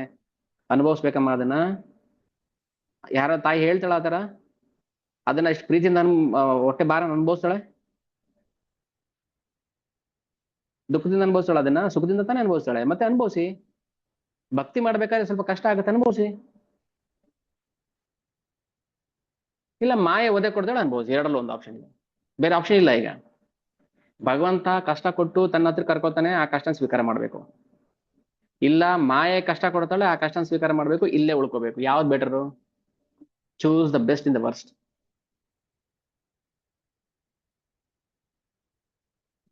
ಎಲ್ಲಾನು ಸುಖದ ಸುಪ್ಪತ್ತಿಗೆ ಕೊಟ್ರೆ ಯಾರು ಮಾಡ್ತಾರೆ ಭಕ್ತಿ ಹೇಳಿ.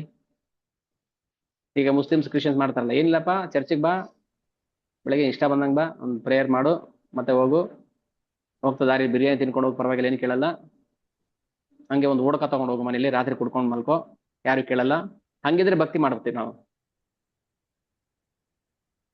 ಭಕ್ತಿ ಸುಲಭನೂ ಹೌದು, ಕಷ್ಟನೂ ಹೌದು. ಮಾಡ್ಬೇಕು ಅನ್ನೋ ಇಚ್ಛೆ ಇರೋರಿಗೆ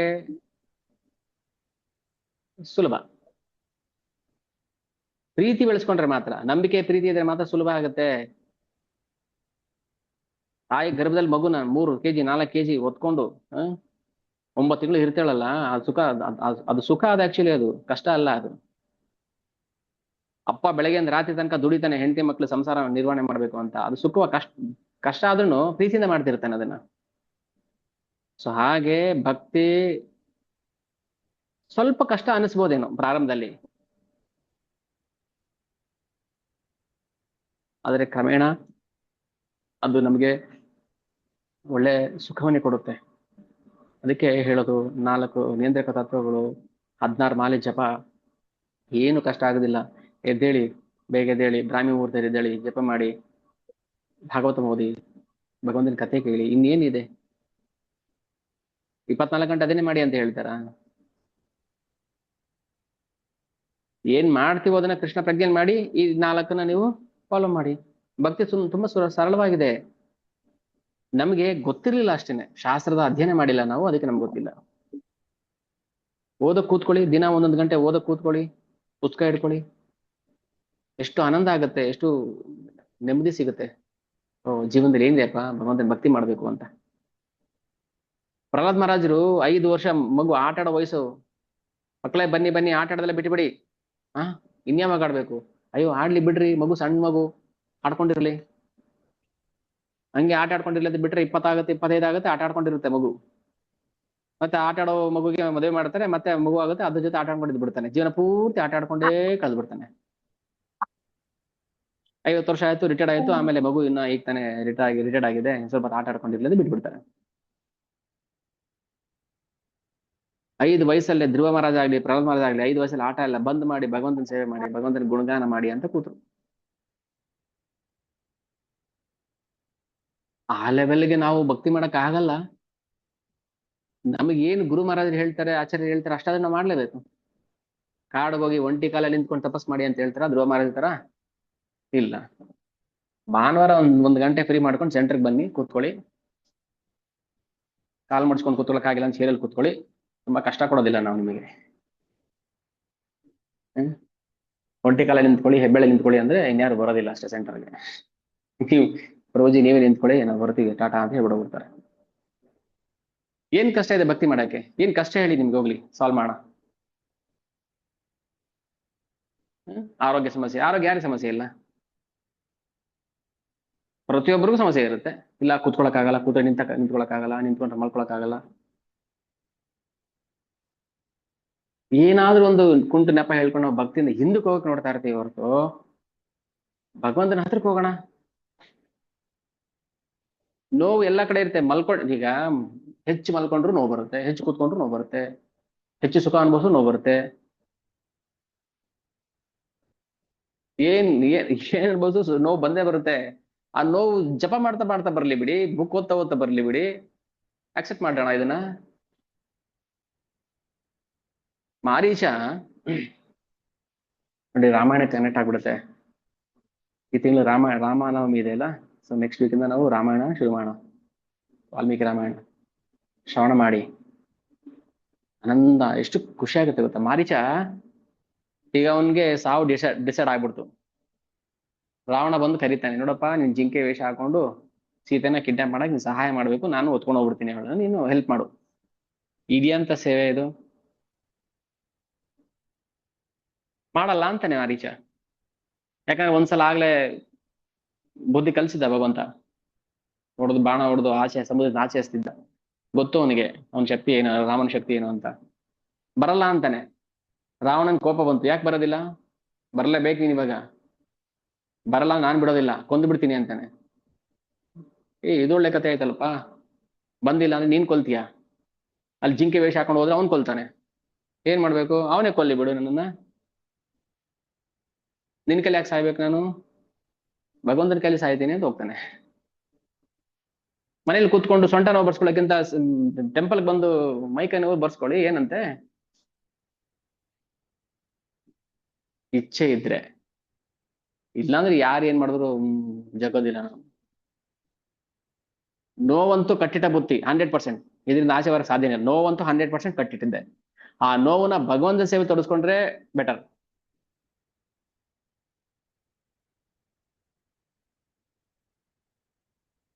ಇಷ್ಟೇ ಸ್ಟ್ರಾಂಗ್ ಅಡ್ವೈಸ್, ಬೇರೆ ಆಪ್ಷನೇ ಇಲ್ಲ ನಮಗೀಗ. ಸಾಯ್ಬೇಕು ಭಗವಂತನ ಕೈಲಿ ಸಾಯ್ಬೇಕಷ್ಟೇ, ಮಾರೀಚಂತರ.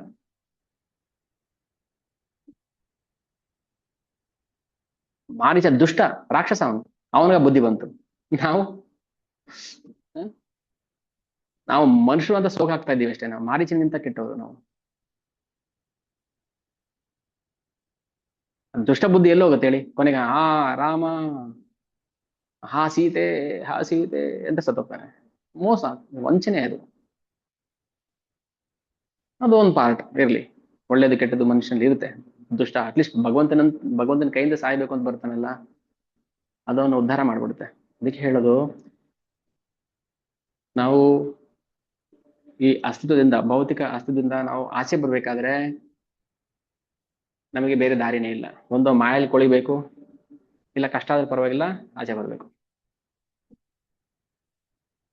ಹ್ಮ್ ಎಲ್ಲಿದ್ದೀವಿ ನಾವು? ಸ್ವಲ್ಪ ಕಣ್ಮುಚ್ಕೊಂಡು ನೆನ್ಸ್ಕೊಳ್ಳಿ. ಸುತ್ತ ಬೆಂಕಿ ಬಿದ್ದಿದೆ ಈಗ, ಸುತ್ತ ಸರ್ಕಲ್, ನಾ ಮಧ್ಯದಲ್ಲಿ ಇದ್ದೀವಿ. ಆ ಬೆಂಕಿ ಉರ್ಕೊಂಡು ಹತ್ರ ಬರ್ತಾ ಇದೆ, ಹತ್ರ ಬರ್ತಾ ಇದೆ. ನಮ್ಗಿನ್ನು ಶಾಖ ತಡ್ತಾ ಇಲ್ಲ. ಅಯ್ಯೋ ಎಲ್ಲೋ ದೂರದಲ್ಲಿದೆ ರೀ ಬೆಂಕಿ, ಇನ್ನ 1 ಕಿಲೋಮೀಟರ್ ದೂರದಲ್ಲಿದೆ ಅನ್ಕೊಂಡು ಕೂತಿದೀವಿ ನಾವು. ಬಂತು ಬಂತು, ಹತ್ರ ಬಂತು, ಇನ್ನೇನ್ ನುಂಗ್ಬೇಕು ನಮ್ಮನ್ನ ದಾವಾನಲ್ಲ, ಆವಾಗ ಬುದ್ಧಿ ಬರುತ್ತೆ, ಅಯ್ಯೋ ಕಾಪಾಡಿ, ಯಾರಾದ್ರೂ ಕಾಪಾಡಿ. ಹ್ಮ್ ಯಾರು ಕಾಪಾಡ್ತಾರೆ? ಕಾಲ ಮಿಂಚೋಗಿದೆ, ಇನ್ಯಾರು ಕಾಪಾಡಕ್ ಬರೋದಿಲ್ಲ. ಬೆಂಕಿ ಬಾಯಿಗೆ ತುತ್ತಾಕ್ಬೇಕು ಅಷ್ಟೇ ನಾವು.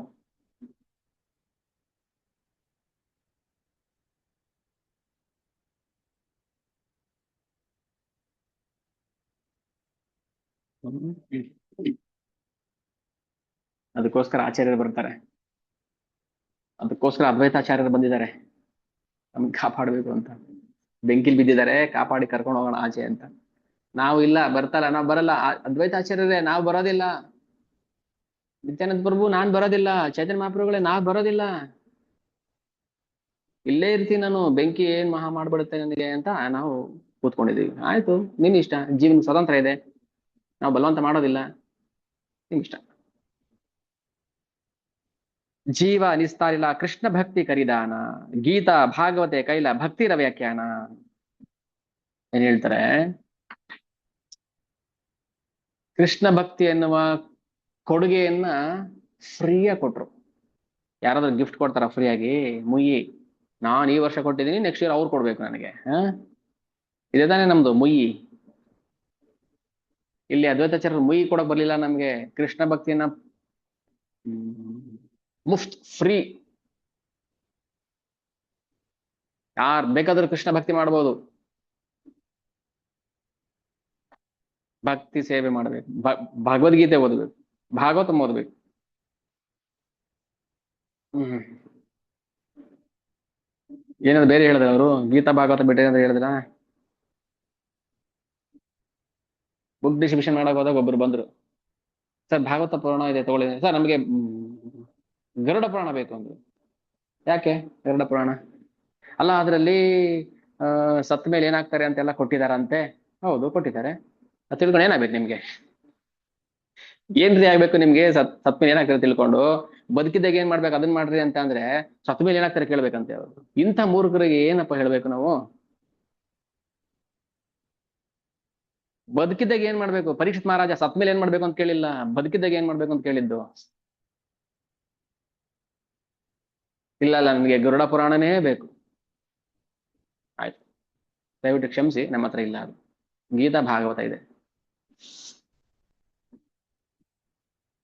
ಅಲ್ಲ ಅದ್ರಲ್ಲಿ ಚೆನ್ನಾಗಿ ಕೊಟ್ಟಿದಾರಂತೆ, ಸತ್ ಮೇಲೆ ಏನಾಗ್ತಾರೆ ಅಂತ. ಹೌದು, ಏನಾಗ್ಬೇಕು ಅದರಿಂದ ನಿಮಗೀಗ?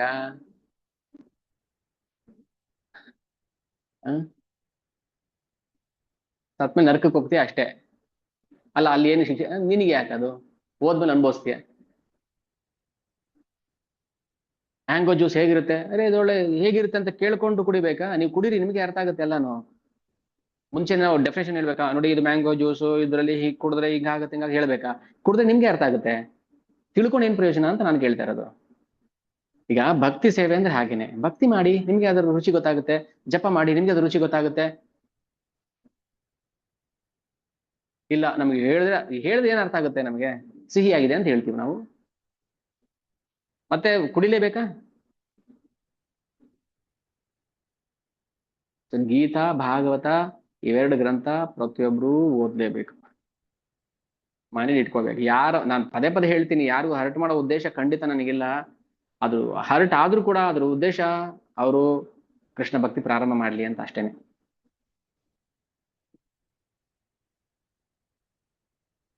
ಹ್ಮ್.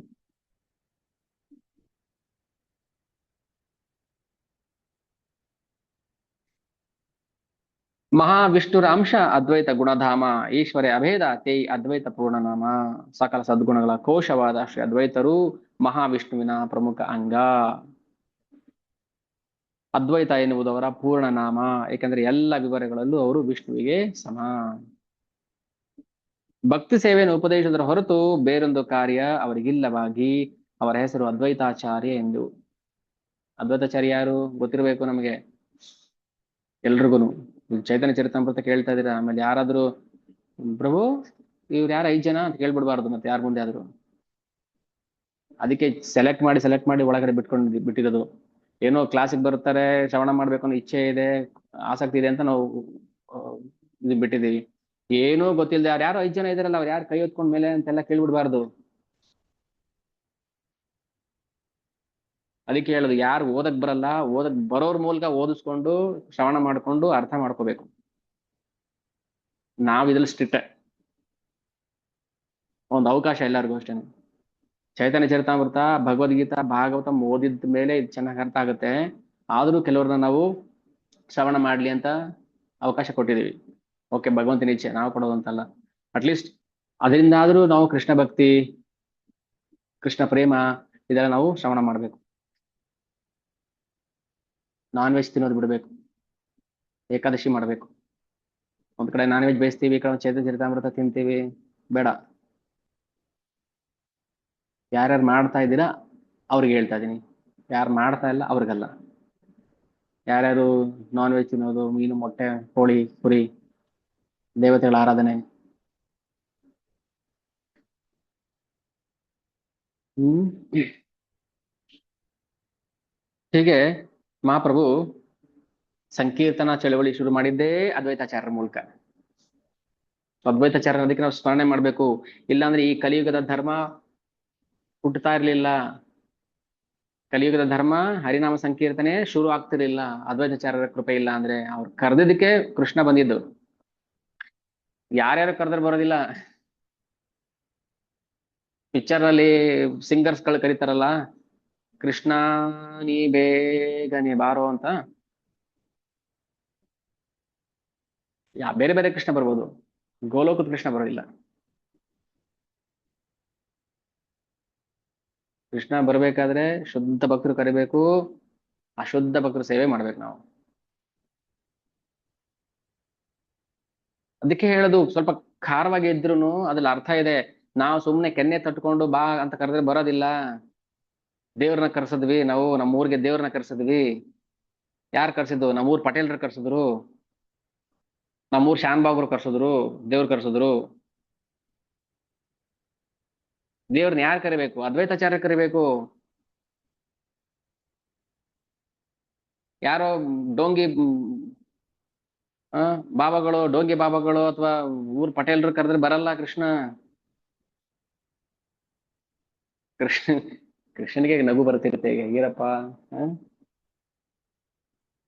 ನನ್ನ ಊರೂರಿಗೆಲ್ಲ ಕರೆಸ್ಬಿಡ್ತಾರೆ ನನ್ನ.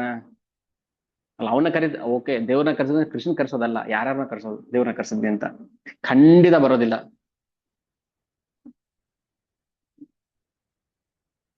ಸುಮ್ನೆ ಅದೆಲ್ಲ ಗೊಡ್ಡು ತಲೆಯಲ್ಲಿ ತುಂಬಿ ಅದೆಲ್ಲ ಬಿಸಾಕಿ, ಕಸ ಬಿಸಾಕ್ಬಿಟ್ಟು ಕೃಷ್ಣ ಭಕ್ತಿ ಅಷ್ಟೇ ಕಣ್ಮುಂದೆ ಕಾಣಿಸ್ಬೇಕು, ಏನು ಕಾಣಿಸ್ಬಾರದು ನಮ್ಗೆ.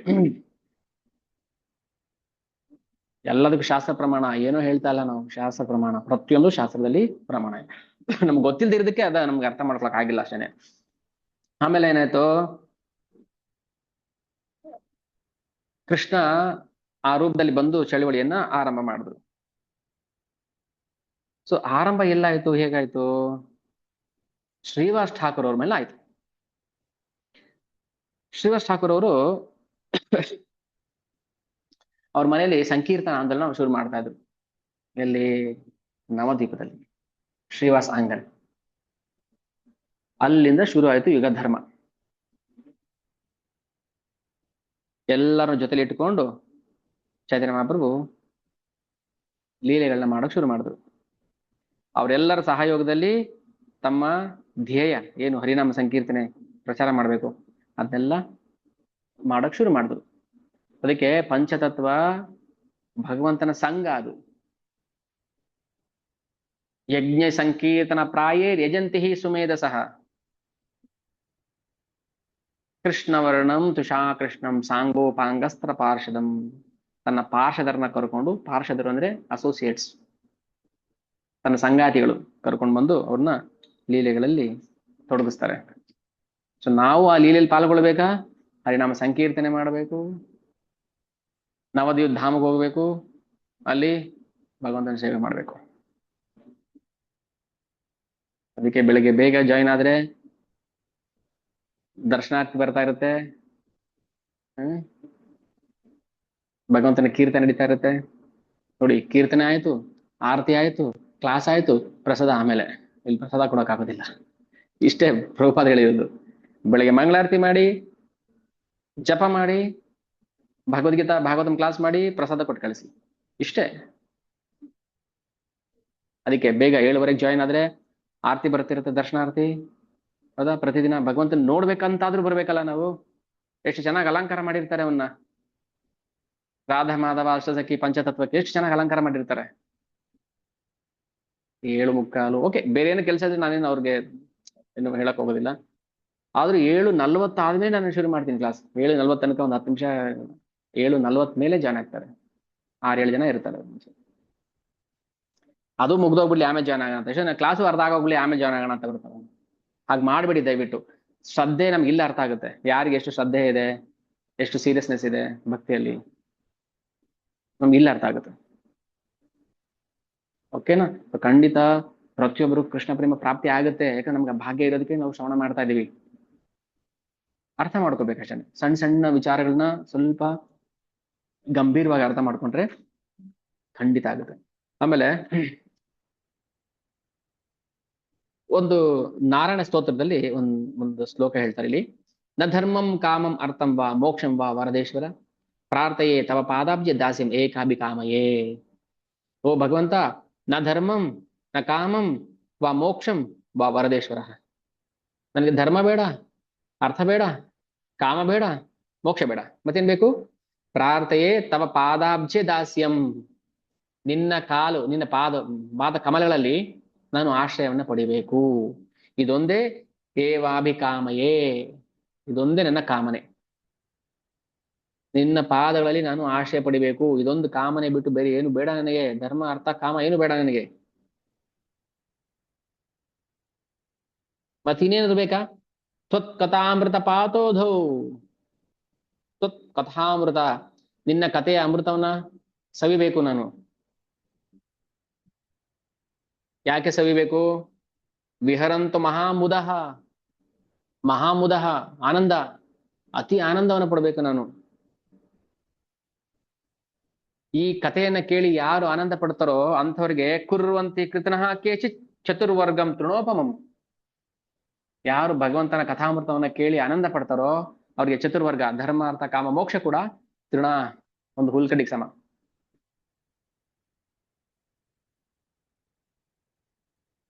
ನಾವ್ ಯಾವ್ದಕ್ಕೆ ಧರ್ಮ ಅರ್ಥ ಕಾಮ ಮೋಕ್ಷ ಅಂತಿದೀವೋ ಅದು ಒಂದು ಹುಲ್ಲು ಕಡ್ಡಿಗೆ ಸಮ. ಯಾರಿಗೆ? ಭಗವಂತನ ಕಥೆಯನ್ನ ಕೇಳಿ ಆನಂದ ಪಡೋರಿಗೆ. ಇನ್ನು ಬೇರೆ ಯಾರಿಗೂ ಏನೇ ತಿಪ್ಪರ್ಲಾಗ ಹೊಡೆದ್ರು ಆನಂದ ಅನ್ನೋದು ಸಿಗೋದಿಲ್ಲ. ಆನಂದ ಇರೋದು ಭಗವಂತನಲ್ಲಿ ಮಾತ್ರ.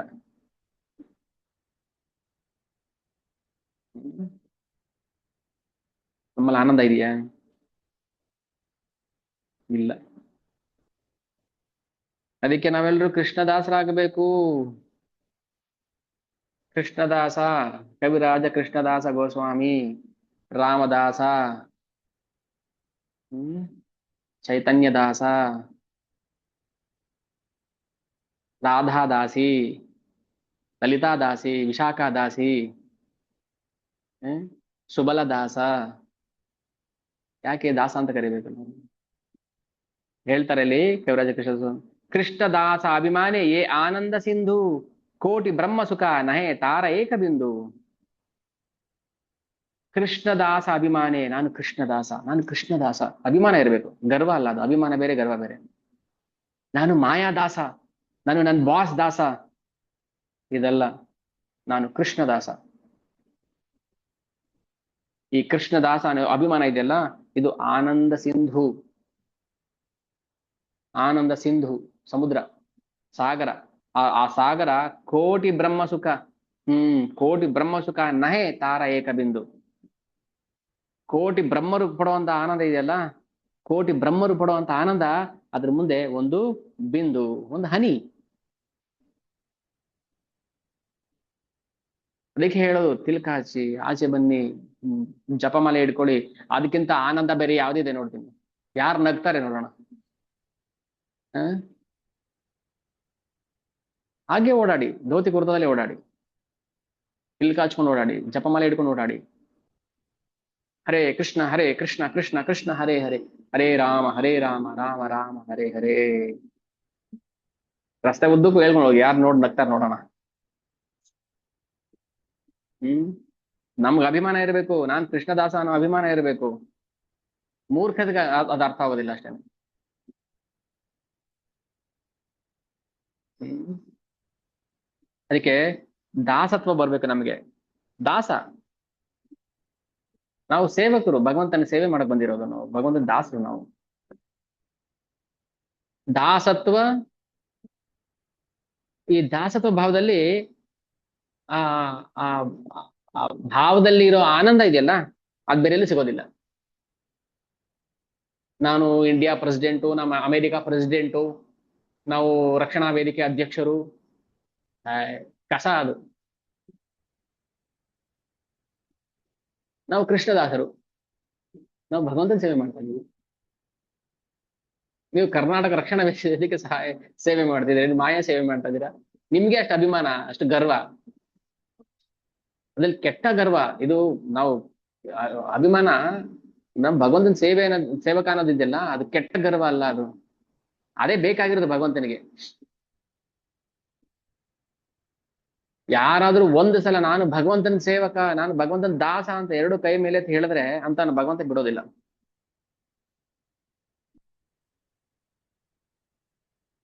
ಹ್ಮ್ ಸೊ ದಾಸ್ಯ ಭಾವ ಬರ್ಬೇಕು, ಆಯ್ತು. ಸೊ ನಾಳೆ ಇದನ್ನ ನಾವು ಚರ್ಚೆ ಮಾಡೋಣ. ಯಾರ್ಯಾರು ಭಗವಂತನ ಚೈತನ್ಯ ಮಹಾಪ್ರಭುಗಳ ದಾಸರಾಗಿ, ಸೇವಕರಾಗಿ ಸೇವೆ ಮಾಡಿದ್ರು ಅನ್ನೋದನ್ನ ನಾವು ಮುಂದೆ ಚರ್ಚೆ ಮಾಡೋಣ. ಇಲ್ಲಿಗೆ ನಾವು ತಾತ್ಕಾಲಿಕ ವಿರಾಮ.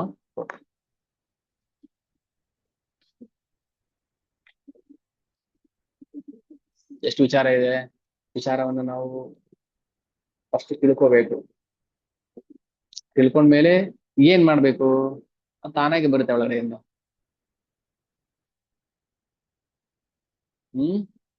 ಓಕೆ. ಸೊ ಏನಾದ್ರು ಪ್ರಶ್ನೆಗಳಿದ್ರೆ ಇದಕ್ಕೆ ಸಂಬಂಧಪಟ್ಟ ಹಾಗೆ ಕೇಳ್ಬೋದು.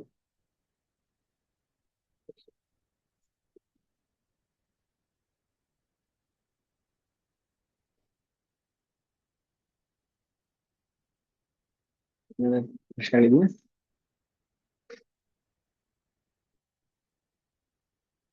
ಪ್ರಭು ಹರೇ ಕೃಷ್ಣ ಪ್ರಭು.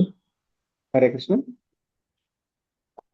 ಪ್ರಭು, ಇದು ಅದ್ವೈತ ಪ್ರಭು ಅವರು ನಿತ್ಯಾನಂದ ಪ್ರಭುನ ಅವರು ಕೇಳ್ತಾರ ಅವನ್ನ? ಯಾರನ್ನ? ಅರ್ಥ ಆಗಿಲ್ಲ ನನಗೆ. ನಿತ್ಯಾನಂದ ಪ್ರಭುನ ಚಿಕ್ಕ ವಯಸ್ಸಿನಿಂದ ಕರ್ಕೊ ಹೋಗ್ತಾರಲ್ಲ ಸನ್ಯಾಸಿ ಒಬ್ರು, ಅವ್ರಲ್ಲ, ಅಲ್ಲ ಅದ್ವೈತಾಚಾರ್ಯ ಅಲ್ಲ. ಚಿಕ್ಕ ವಯಸ್ಸಲ್ಲಿ ಅವ್ರನ್ನ ಕರ್ಕೊಂಡು ಹೋಗಿದ್ದು ಬೇರೆ. ಅವ್ರ ಹೆಸರು ಏನೋ ಇದೆ, ನಾನು ಬರ್ತೀನಿ. ಅವರು ಹಡಾಯಿ ಪಂಡಿತ ನಿತ್ಯಾನಂದ ಅವರ ಪ್ರಭು ಅವ್ರ ತಂದೆ. ಅವರನ್ನ ಕೇಳಿ ಈ ಹುಡುಗನ್ ಕರ್ಕೊಂಡು ಹೋಗ್ತಾರೆ, ತುಂಬಾ ಚುರುಕಾಗಿರ್ತಾನೆ ಹುಡುಗ ಅಂತ ಹೇಳಿ ಇವ್ರ ತೀರ್ಥಯಾತ್ರೆ ಕರ್ಕೊಂಡು ಹೋಗ್ಬಿಡ್ತಾರೆ ಸನ್ಯಾಸಿ. ಸೊ ಮನೆ ಬಿಟ್ಟು ಬಂದ್ಬಿಡ್ತಾರೆ ಸಣ್ಣ ವಯಸ್ಸಲ್ಲಿ. ಸೊ ಆಮೇಲೆ ಅವರು ಆ ಮಾಯಾಪುರಲ್ಲಿ, ನವದ್ವೀಪದಲ್ಲಿ ಭಗವಂತನ ಸೇರ್ಕೊಳ್ತಾರೆ ಚೈತನ್ಯ ಮಹಾಪ್ರಭು, ತುಂಬಾ ವರ್ಷಗಳಾದ್ಮೇಲೆ. ಅದ್ ಮುಂದೆ ಬರುತ್ತೆ, ಅದ್ವೈತಾಚಾರ್ಯರಲ್ಲ. ಅದು ಅದ್ವೈತ ಮನೆಯಲ್ಲಿ ಅವ್ರು ಕಲ್ಸ್ಕೊಳೋದ ನಿತ್ಯಾನಂದ ಪ್ರಭು, ಇವರು ಚೈತನ್ಯ ಪ್ರಭು? ಅದ್ವೈತಾಚಾರ್ಯ ಅವ್ರ ಮನೆ ಅಲ್ಲ, ಅದು ನಂದನಾಚಾರ್ಯ ಅವ್ರ ಮನೆ. ನಂದನಾಚಾರ್ಯ ಅವರು ಕೂಡ ಭಗವಂತನ ಭಕ್ತರೆ, ಚೈತನ್ಯ ಮಹಾಪ್ರಭು ಅನುಯಾಯಿ. ಅವ್ರ ಮನೆಯಲ್ಲಿ ಚೈತನ್ಯ ಮಹಾಪ್ರಭು ಮತ್ತೆ ನಿತ್ಯಾನಂದ ಪ್ರಭು ಪ್ರಥಮ ಭೇಟಿ.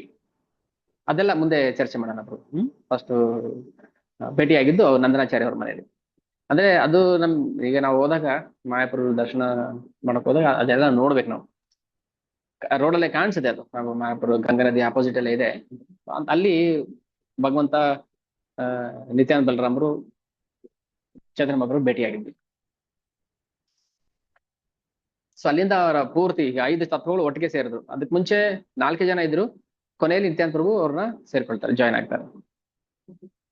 ಆಮೇಲೆ ಹರಿನಾಮ ಸಂಕೀರ್ತನೆ ಎಲ್ಲ ಕಡೆ ಪ್ರಚಾರ ಮಾಡುದು. ಅದಕ್ಕೆ ಇನ್ನು ಈಗ 500 ವರ್ಷ ಆಗಿಲ್ಲ ಭಗವಂತ ಯುಗ ಧರ್ಮವನ್ನು ಪ್ರಾರಂಭ ಮಾಡಿ, ಈಗಲೇ ನಮ್ಗೆ ಅದ್ರ ಬಗ್ಗೆ ರುಚಿ ಹೋಗ್ಬಿಟ್ಟಿದೆ, ಆಸಕ್ತಿ ಹೋಗ್ಬಿಟ್ಟಿದೆ. ಇನ್ನು ಹೋಗ್ತಾ ಹೋಗ್ತಾ ಕಷ್ಟ. ಅದಕ್ಕೆ ಸರೆಂಡರ್, ಹರಿನಾಮಕ್ಕೆ ಸರೆಂಡರ್ ಆಗ್ಬೇಕು ನಾವು, ಹರೇ ಕೃಷ್ಣ ಮಹಾಮಂತ್ರಕ್ಕೆ ಸರೆಂಡರ್ ಆಗ್ಬೇಕು.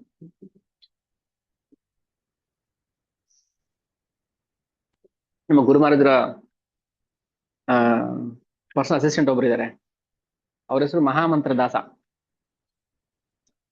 ಓಕೆ, ಮಹಾಮಂತ್ರ ದಾಸ ಅಂದ್ರೆ ಹರೇ ಕೃಷ್ಣ ಮಂತ್ರಕ್ಕೆ ಅವ್ರ ದಾಸ ಅಂತ. ಸೊ ನಾವ್ ಯಾರನ್ನ ಆರಾಧನೆ ಮಾಡ್ಬೇಕು ಕಲಿಯುಗದಲ್ಲಿ? ಹರೇ ಕೃಷ್ಣ ಮಂತ್ರನ ಆರಾಧನೆ ಮಾಡ್ಬೇಕು. ಓಕೆ, ಸಾಧ್ಯ ಆದ್ರೆ ಒಂದು ಹರೇ ಕೃಷ್ಣ ಮಂತ್ರ ಸ್ಟಿಕ್ಕರ್ ಹಾಕಿ ದಿನ ನೋಡ್ತಾರೆ, ಅದು ಕೂಡ ಭಗವಂತನೇ, ಶಬ್ದಾವತಾರ. ಓಕೆ, ಹೊಸದು ಅನ್ಸುತ್ತಲ್ಲ ಕೇಳ್ತಾ ಇದ್ರೆ ನಮ್ಗೆ. ಹೊಸದಲ್ಲ ಇದು, ಇದು ಶಾಶ್ವತ ಇದೆ, ಪುರಾತನವಾದದ್ದು, ನಮಗ್ ಗೊತ್ತಿರ್ಲಿಲ್ಲ ಅಷ್ಟೇನೆ. Thank you. ಹರೇ ಕೃಷ್ಣ. ಹರೇ ಕೃಷ್ಣ. ಚೈತನ್ಯ ಮಹಾಪ್ರಭುಕ್ ದಾಸರಾಗ್ಬೇಕ ಪ್ರಭು ನಾವು. ಹೌದು ಮಾತಾಜಿ, ಹೌದು, ಚೈತನ್ಯ ಮಹಾಪ್ರಭು ದಾಸರು. ಯಾಕೆಂದ್ರೆ ಕಲಿಯುಗದಲ್ಲಿ ಚೈತನ್ಯ ಮಹಾಪ್ರಭು ತುಂಬಾ ಕರುಣಾಮಯಿ, ಕೃಷ್ಣ ತುಂಬಾ ಸ್ಟ್ರಿಕ್ಟ್. ನಾವು ಕೃಷ್ಣನ ಹೇಗಂದ್ರಾಗೆ ಆರಾಧನೆ ಪೂಜೆ ಎಲ್ಲ ಮಾಡೋಂಗಿಲ್ಲ. ಮಹಾಪ್ರಭು ತುಂಬಾ ಕರುಣಮಯ ಆಗಿರೋದ್ರಿಂದ ನಾವು ನಮ್ಮ ಅಪರಾಧಗಳನ್ನ ಅವರು ಕಡೆಗಣಿಸ್ತಾರೆ. ಓಕೆ, ಮಗು ತಪ್ಪು ಮಾಡಿದ್ರೆ ಇನ್ಯಾರು ಮಾಡ್ತಾರೆ ಅಂತ. ಬಟ್ ಕೃಷ್ಣ ಸ್ವಲ್ಪ ಸ್ಟ್ರಿಕ್ಟ್ ಅದರಲ್ಲಿ. ಕೃಷ್ಣ ಬಯಸೋದು ರಾಗ ಭಕ್ತಿ ಮಾಡಿದ್ರೆ ಮಾತ್ರ. ಓಕೆ, ವೈದ್ಯ ಭಕ್ತಿ ಕೃಷ್ಣಗೂ ಇಷ್ಟ ಆಗೋದಿಲ್ಲ. ಆದ್ರೆ ನಾವು ಮಹಾಪ್ರಭುನ ಏನು ಬೇಡ, ವೈದ್ಯ ಭಕ್ತಿ ಎಂದದ್ದು ಬೇಡ, ಜಸ್ಟ್ ಹರೇ ಕೃಷ್ಣ ಮಂತ್ರ. ಎಲ್ಲಿ ನಾವು ಮಹಾಪ್ರಭು ನೋಡ್ತೀವಿ, ಪಂಚತತ್ವ ನೋಡ್ತೀವಿ, ನಮಗೆ ಮೊದ್ಲು ಬರ್ಬೇಕು ಹರೇ ಕೃಷ್ಣ ಮಂತ್ರ. ಅವ್ರಿಗೆ ಅಷ್ಟು ಹೇಳಿದ್ರೆ ಖುಷಿ ಆಗ್ಬಿಡ್ತಾರೆ. ಒಬ್ಬ ಒಬ್ಬ ಏನು ಮೂರ್ಖ ಜಗಾಯ್ ಮದಾಯ ಅಂತ ದುಷ್ಟರು ಕೂಡ ಅವ್ರ ಬಾಯಲ್ಲಿ ಹರೇ ಕೃಷ್ಣ ಮಹಾಮಂತ್ರ ಬಂತು ಅಂದ್ರೆ ಖುಷಿ ಆಗ್ಬಿಡ್ತಾರೆ. ಅದಕ್ಕೆ ನಾವು ಯಾರನ್ನೇ ನೋಡ್ಲಿ ರೋಡಲ್ಲಿ ಹರೇ ಕೃಷ್ಣ ಹೇಳ್ಬೇಕು. ಒಬ್ಬ ಭಿಕ್ಷುಕನ್ ನೋಡ್ಲಿ ಹರೇ ಕೃಷ್ಣ ಹೇಳು, ನನಗೆ ಪ್ರಸಾದ ಕೊಡ್ತೀನಿ. ಸೊ ಈ ತರ ಪ್ರತಿಯೊಬ್ಬರು ಬಾಯಲ್ಲಿ ಹರೇ ಕೃಷ್ಣ ಮಹಾಮಂತ್ರ ಬರ್ಬೇಕು. ಅದನ್ನೇ ಮಹಾಪ್ರಭು ನಮ್ಗೆ ಆಜ್ಞೆ ಮಾಡಿರೋದು. ಪೃಥ್ವೀತೆಯಾಚೆ ಯಥಾ ನಗರಾದಿ ಗ್ರಾಮ ಸರ್ವತ್ರ ಪ್ರಚಾರ ಹೋಯ್ವೆ ಮೋರ ನಾಮ. ಪ್ರತಿ ಜಾಗದಲ್ಲೂ ಅಂದ್ರೆ ಹಳ್ಳಿ, ಊರು, ಕೇರಿ, ಪ್ರತಿ ಕಡೆ ಎಲ್ಲಾ ಕಡೆನೂ ನನ್ನ ನಾಮ ಹೇಳಬೇಕು. ಅದೇ ಭಗವಂತ ಕೇಳ್ತಾ ಇರೋದು ಕಲಿಯುಗದಲ್ಲಿ. ಇನ್ ಯಾವ ಪೂಜೆ ಕೇಳೋದಿಲ್ಲ ಭಗವಂತ. ಯಾವ ಪೂಜೆ ಮಾಡೋದ್ರೆ ಏನ್ ಪ್ರಯೋಜನ ಇಲ್ಲ. ಜನಗಳಿಗೆ ಹರೇ ಕೃಷ್ಣ ಮಂತ್ರದಲ್ಲಿ ರುಚಿ ಬರ್ಬೇಕು ಅಂತ ಮಾಡ್ತಾ ಇರೋದು ಅಷ್ಟೇ ಎಲ್ಲ.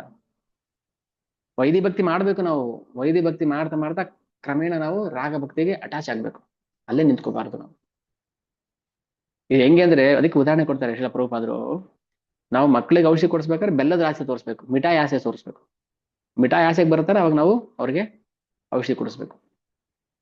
ಇಲ್ಲಾಂದ್ರೆ ಕಲಿಯುಗ ಜನರು ಸಿಗೋದಿಲ್ಲ ಕೈಗೆ. ನೋಡಿ, ನಿಮ್ಗೆ ಯಾರು ಅನುಭವ ಆಗಿರುತ್ತೆ. 1000 ಜನ ಕೈ ಒಬ್ರು ಬರೋದಿಲ್ಲ, ಕೈಗೆ ಸಿಗೋದಿಲ್ಲ. ಅವರು ಬರ್ತೀನಿ ಇಲ್ಲೇ ಇದ್ದೀನಿ ಬಂದ್ಬಿಡ್ತೀನಿ ಅಂತ ಹೇಳ್ತಾರೆ ಹೊರತು ಬರಕ್ ಆಗಲ್ಲ ಅವ್ರ ಕೈಯಲ್ಲಿ. ಕಷ್ಟ. ಯಾರು ಉಳ್ಕೊಳ್ತಾರ ಅವ್ರನ್ನ ಅಷ್ಟೇ ನೆಕ್ಸ್ಟ್ ಭಗವಂತ ಪಾಸ್ ಮಾಡ್ತಾನೆ. ಓಕೆನಾ? ಇದು ಎಕ್ಸಾಮ್ ಇದ್ದಂಗೆ ನಮಗೆ ಕಲಿಯುಗ, ಮನುಷ್ಯನ ಜನ್ಮ. 100 ಜನ ಎಕ್ಸಾಮ್ ಬರಲಿಲ್ಲ, ಒಬ್ರು ಪಾಸ್ ಆಗ್ಲಿ, ಅವ್ರಿಗೇನು ಒಬ್ರನ್ನೇ ಪಾಸ್ ಮಾಡ್ತಾರೆ. ಮುಂದಿನ ಕ್ಲಾಸ್ಗೆ ಹತ್ಕೊಂಡ್ ಕೂತ್ಕೋತಾರ. ಅಯ್ಯೋ 99 ಜನ ಫೇಲ್ ಆಗ್ಬಿಟ್ರಲ್ಲ ಅಂತ. ಯಾರು ಪಾಸ್ ಆಗ್ತಾರೋ ಮುಂದಿನ ಜನ್ಮ ಬಿಡ್ತಾರೆ. ಹಾಗೆ ನಮ್ಮನ್ನು. ಅದಕ್ಕೆ ಯಾರು ಸಿಕ್ಕಿದ್ರು ನಾವು ಹರೇ ಕೃಷ್ಣ ಹೇಳಬೇಕು, ಪಂಚತತ್ವಕ್ಕೆ ನಾವು ಶರಣಾಗ್ಬೇಕು. ಅದರಲ್ಲೂ ವಿಶೇಷವಾಗಿ ನಿತ್ಯಾನಂದ ಪ್ರಭು ಗುರುತತ್ವ. ಅವ್ರು ಯಾವ ಅಪರಾಧನೂ ಪರಿಗಣಿಸೋದಿಲ್ಲ. ಅಂದ್ರೆ ಏನೇ ಅಪರಾಧ ಎಲ್ಲಾನು ಮಾಫಿ ಮಾಡ್ಬಿಡ್ತಾರೆ. ಸರ್ಕಾರ ಏನು ಏನು ಮನ್ನಾ ಮಾಡ್ತಲ್ಲ, ಶಾದಿ ಮನ್ನಾ, ರೈತರ ಸಾಲ ಮನ್ನಾ, ನಮ್ಮ ಪಾಪಗಳೆಲ್ಲ ಮನ್ನಾ ಮಾಡ್ತಾರೆ. ಕೃಷ್ಣ ಪ್ರೇಮ ಪ್ರಾಪ್ತಿ ಆಗುತ್ತೆ.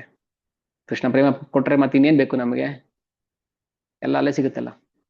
ಸೊ ಅದಕ್ಕೋಸ್ಕರ ನಾವು ಪಂಚತತ್ವಕ್ಕೆ ಶರಣಾಗತರಾಗಬೇಕು. ಓಕೆನಾ? ನೋಡಿ, ಎಲ್ಲಿಗೆ ಬರ್ತಿದ್ವಿ ನಾವು. ಯಾವ್ದ್ಯಾವ್ದೋ ಏನೋ ದೇವತೆಗಳ ಪೂಜೆ ಮಾಡ್ಕೊಂಡು ಬರ್ತಿದ್ವಿ. ಅದೆಲ್ಲ ಓಕೆ, ಅದನ್ನ ಬಿಟ್ಬಿಡೋಣ ಹೋಗ್ಲಿ, ಅದನ್ನೆಲ್ಲ ಮಾಡಿದ್ದು. ಏನೋ ಗೊತ್ತಿದ್ದೋ ಗೊತ್ತಿದೆ ಏನೋ ತಪ್ಪು ಮಾಡ್ಕೊಂಡು ಬಂದಿದೀವಿ. ಬಟ್ ಈಗ ಕೃಷ್ಣ ಪ್ರೇಮದ ಬಗ್ಗೆ ನಮ್ಗೆ ಅರಿವು ಬರ್ತಾ ಇದೆ, ಇದೇ ನಿಜ ಶಾಶ್ವತ ಅಂತ ಶಾಸ್ತ್ರಗಳು ಹೇಳ್ತಾ ಇದೆ, ನಾವು ಅದನ್ನ ಹಿಡ್ಕೋಬೇಕು. ಓಕೆ, ಹರೇ ಕೃಷ್ಣ.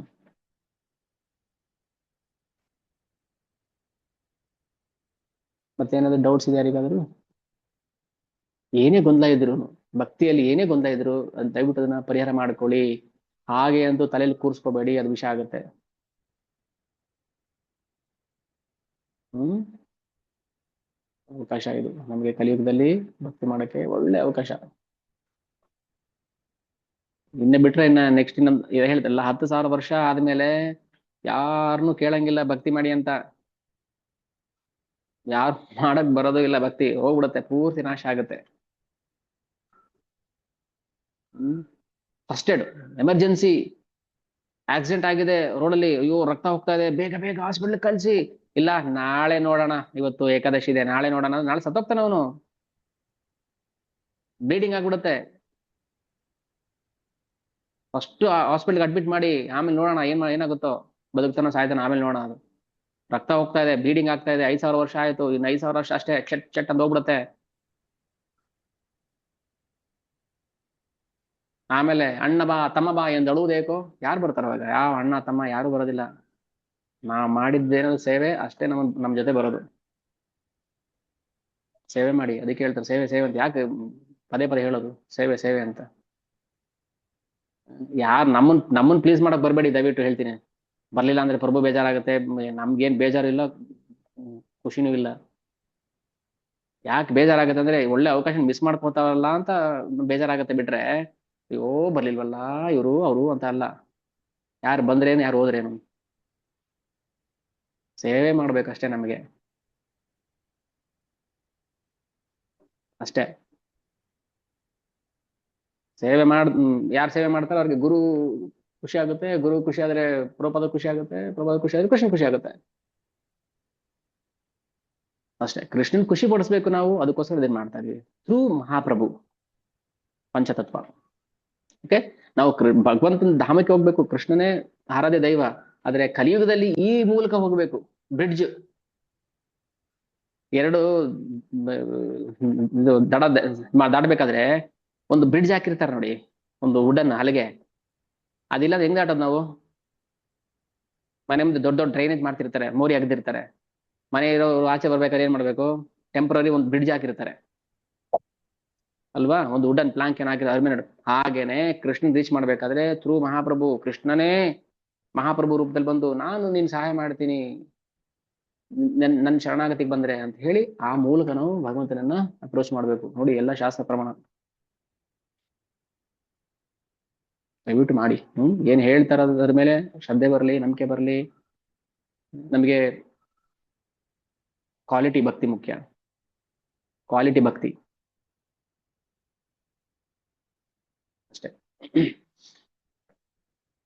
ನೋಡಿ ಭಗವಂತನ ಮೇಲೆ ಒಂದ್ ಸಣ್ಣ ಪ್ರೇಮ ಬೆಳೆಸ್ಕೊಳ್ಳಿ, ಏನಪ್ಪಾ, ಏನ್ ಕಳ್ಕೊಳ್ಳೋದೇನಿದೆ? ಪ್ರೀತಿ ಅದು ಸಹಜ, ನ್ಯಾಚುರಲ್ ಆಗಿದೆ ಪ್ರೀತಿ. ಕೊಡೋದೇನು ಕೃಷ್ಣನ್ಗೆ? ಅವ್ನ್ ಕೊಟ್ಟಿದ್ದೆ ಅವ್ನು ವಾಪಸ್ ಕೊಡ್ತಾ ಇದೀವಿ ನಾವು. ಯಾರು ಏನು ಕಳ್ಕೊಳ್ಳೋದ್ ಬೇಕಾಗಿಲ್ಲ, ನಮ್ ಬೇಜಾನ್ ಕೊಡ್ತಾನೆ ಭಗವಂತ. ಹರೇ ಕೃಷ್ಣ ಕೃಷ್ಣ ಕೃಷ್ಣ ಹರೇ ಹರೇ ಹರೇ. ಭಗವಂತ ನಮ್ಗೆ ತುಂಬಾ ಕೊಡ್ತಾನೆ, ಏನು ಕಳ್ಕೊಳ್ಳೋದಿಲ್ಲ ಇಲ್ಲಿ. ಭಕ್ತಿ ಒಂದು ಮಾಡಿ, ಪ್ರೀತಿ ಭಕ್ತಿ ಪ್ರೇಮ ಭಕ್ತಿ ಮಾಡಿ, ಅಷ್ಟೇ ಕೇಳೋದು. ಯಾರೆಲ್ಲ ಹೊಸಬ್ರಿದ್ದೀರಾ, ಕೈ ಜೋಡಿಸಿ ಕೇಳ್ಕೊತೀನಿ ನಾನು ನಿಮ್ಮನ್ನ, ಹರೇ ಕೃಷ್ಣ ಮಹಾಮಂತ್ರ ಜಪ ಮಾಡಕ್ ಶುರು ಮಾಡ್ಕೊಳ್ಳಿ, ಜಪ ಮಾಲೆ ತಗೊಳ್ಳಿ. ಸುಮ್ಮನೆ ಶ್ರವಣ ಮಾಡೋದ್ರಿಂದ ಏನು ಪ್ರಯೋಜನ ಇಲ್ಲ. ಸುಮ್ಮನೆ ದುಡ್ಡು ಸಂಪಾದನೆ ಮಾಡಿ ಬ್ಯಾಂಕ್ಲೆಟ್ ಏನ್ ಪ್ರಯೋಜನ ಆಯ್ತು? ಅದನ್ನ ಯುಟಿಲೈಸ್ ಮಾಡ್ಬೇಕು. ಹಾಗೇನೆ ಜ್ಞಾನನ ಸಂಪಾದನೆ ಮಾಡಿ ತುಂಬಿಸಿಟ್ಕೊಂಡಿದೀವಿ, ನಮ್ಗೆ ಅದು ಗೊತ್ತು, ಇದು ಗೊತ್ತು, ನಾನು ಕೇಳಿದೀನಿ, ನಾನು ಓದಿದ್ದೀನಿ, ಏನ್ ಪ್ರಯೋಜನ? ನಾನು ಸ್ಕೂಲಲ್ಲಿ ಇದ್ದಾಗೆಲ್ಲ ಓದಿದ್ದೆ, ನಾನು ಚಿಕ್ಕವನಿದ್ದಾಗೆಲ್ಲ ಕೇಳಿದ್ದೀನಿ, ಕೃಷ್ಣ ಕತೆ ಗೊತ್ತು, ಬಯಲ್ ನಾಟಕ ನೋಡ್ತಿದ್ದೆ, ಅದು ಮಾಡಿದ್ದೆ, ನಾನು ನಾಟಕ ಮಾಡಿದ್ದೆ, ಇವೆಲ್ಲ ಹೇಳ್ತಾರೆ. ನಾನು ಕೃಷ್ಣ ಪಾಠ ಮಾಡಿದ್ದೆ, ಏನ್ ಬಂತು ಸುಖ? ದುಡ್ಡು ಕೊಟ್ರು ಮಾಡ್ದೆ. ಎಲ್ಲಾರು ಕೊಡ್ತಾ ಇದ್ದೀರಿ ಪ್ರಭು ನೀವು, ಮತ್ತೆ ಎಲ್ಲಾರು ಕೊಡ್ತಾ ಇದ್ದೀರಿ ಪ್ರಭು ನೀವು ಅಂದೆ ಪ್ರಭು. ಕೊಡ್ತಾ ಇದೀವಿ, ಅದನ್ನ ಯೂಸ್ ಮಾಡ್ಕೋಬೇಕು, ಭಕ್ತಿ ಸೇವೆ ಮಾಡ್ಬೇಕು ಅಷ್ಟೇನೆ. ಜ್ಞಾನ ನೋಡಿ, ಜ್ಞಾನ ಏನು ಬೇಕಾಗಿಲ್ಲ, ಭಗವಂತ ಅಂತ ಗೊತ್ತಾಗ್ಬಿಟ್ರೆ ಸಾಕು, ಅಷ್ಟೇ ಜ್ಞಾನ. ಅದ್ ಗೊತ್ತಾದ್ಮೇಲೆ ಅವ್ ಏನ್ ಮಾಡ್ಬೇಕು, ಅದನ್ನೇ ಸೇವೆ ಅಂತ ಹೇಳೋದು ಅಷ್ಟೇನೆ ಅಲ್ವಾ. ನಮಗ್ ನಾವು ಯಾರಿಗೂ ಏನು ಗೊತ್ತಿರೋದಿಲ್ಲ, ಜ್ಞಾನ ಪಡ್ಕೊಂಡ ಮೇಲೆ ನಾವು ಅದನ್ನ ಯುಟಿಲೈಸ್ ಮಾಡ್ಬೇಕು ಅಷ್ಟೇನೆ. ಓಕೆ, ಮಾಡಿ ಮಾಡಿ, ಖಂಡಿತ ಭಗವಂತನ ಅನುಗ್ರಹ ಎಲ್ಲರಿಗೂ ಸಿಗುತ್ತೆ, ಕೃಪೆ ಸಿಗುತ್ತೆ. ಇಷ್ಟೇ ನನ್ನ ಪ್ರಾರ್ಥನೆ. ಓಕೆನಾ, ನಿಲ್ಸ್ಬೋದಾ? ಏನಾದ್ರು ಪ್ರಶ್ನೆಗಳಿದೆ ಕೇಳಿ, ನಾನು ಸ್ಟಾಪ್ ಮಾಡ್ತೀನಿ.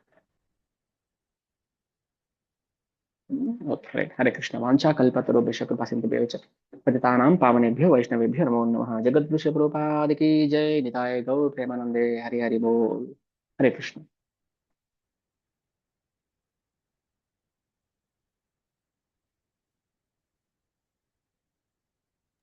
ಹರೇ ಕೃಷ್ಣ ಪ್ರಭು. ಹರೇ ಕೃಷ್ಣ. ಹರೇ ಕೃಷ್ಣ ಪ್ರಭು, ಧನ್ಯವಾದಗಳು. ಧನ್ಯವಾದ ಮಾತಾಜಿ. ಹರೇ ಕೃಷ್ಣ. ಹರೇ ಕೃಷ್ಣ ಪ್ರಭು. ಹರೇ ಕೃಷ್ಣ. ಹರೇ ಕೃಷ್ಣ ಮಾತಾಜಿ. ಹರೇ ಕೃಷ್ಣ ಮಾತಾಜಿ. ಓಕೆ, ಹರೇ ಕೃಷ್ಣ ಪ್ರಭು. ಹರೇ ಕೃಷ್ಣ ಪ್ರಭು. ಹರೇ ಕೃಷ್ಣ ಪ್ರಭು. ಹರೇ ಕೃಷ್ಣ. ಹರೇ ಕೃಷ್ಣ. ಹರೇ ಕೃಷ್ಣ. ಹರೇ ಕೃಷ್ಣ ಪ್ರಭು. ಧನ್ಯವಾದ. ಹರೇ ಕೃಷ್ಣ ಪ್ರಭು. ಹರೇ ಕೃಷ್ಣ ಪ್ರಭು. ಹರೇ ಕೃಷ್ಣ. ಪ್ರಭು ಧನ್ಯವಾದ. ಹರೇ ಕೃಷ್ಣ. ಓಕೆ, ಹರೇ ಕೃಷ್ಣ ಪ್ರಭುಜಿ. ಹರೇ ಕೃಷ್ಣ. ಓಕೆ, ಎಲ್ರಿಗೂ ಧನ್ಯವಾದಗಳು. ಹರೇ ಕೃಷ್ಣ. ಮತ್ತೆ ನಾಳೆ ಭೇಟಿ. ಹರೇ ಕೃಷ್ಣ ಪ್ರಭು. ಹರೇ ಕೃಷ್ಣ. ಹರೇ ಕೃಷ್ಣ ಮಾತಾಜಿ. ಇದು ಬಸ್ಸು ಏನೋ ಇಲ್ಲ ಅಂತ ಮೆಸೇಜ್ ಬಸ್ಸು. ಅದು ಪ್ರಭುಗೆ ಒಂದ್ಸಲ ಕಾಲ್ ಮಾಡಿ ಮಾತಾಜಿ, ಶಿವಕುಮಾರ್ ಪ್ರಭು ಒಂದ್ಸಲ ಕೇಳಿ. ಯಾಕಂದ್ರೆ ಬರೀ ಎಷ್ಟು 13-14 ಜನ ಅಂತಿದ್ದಾರೆ ನೋಡ, ಅದು ಅವ್ರಿಗೊಂದ್ಸಲ ಕನ್ಫರ್ಮ್ ಮಾಡ್ಕೊಂಡು ಅವ್ರಿಗೊಂದ್ಸಲ ಕಾಲ್ ಮಾಡಿ. ಮಾಡ್ತೀನಿ. ಓಕೆ ಮಾತಾಜಿ. ಓಕೆ, ಹರೇ ಕೃಷ್ಣ.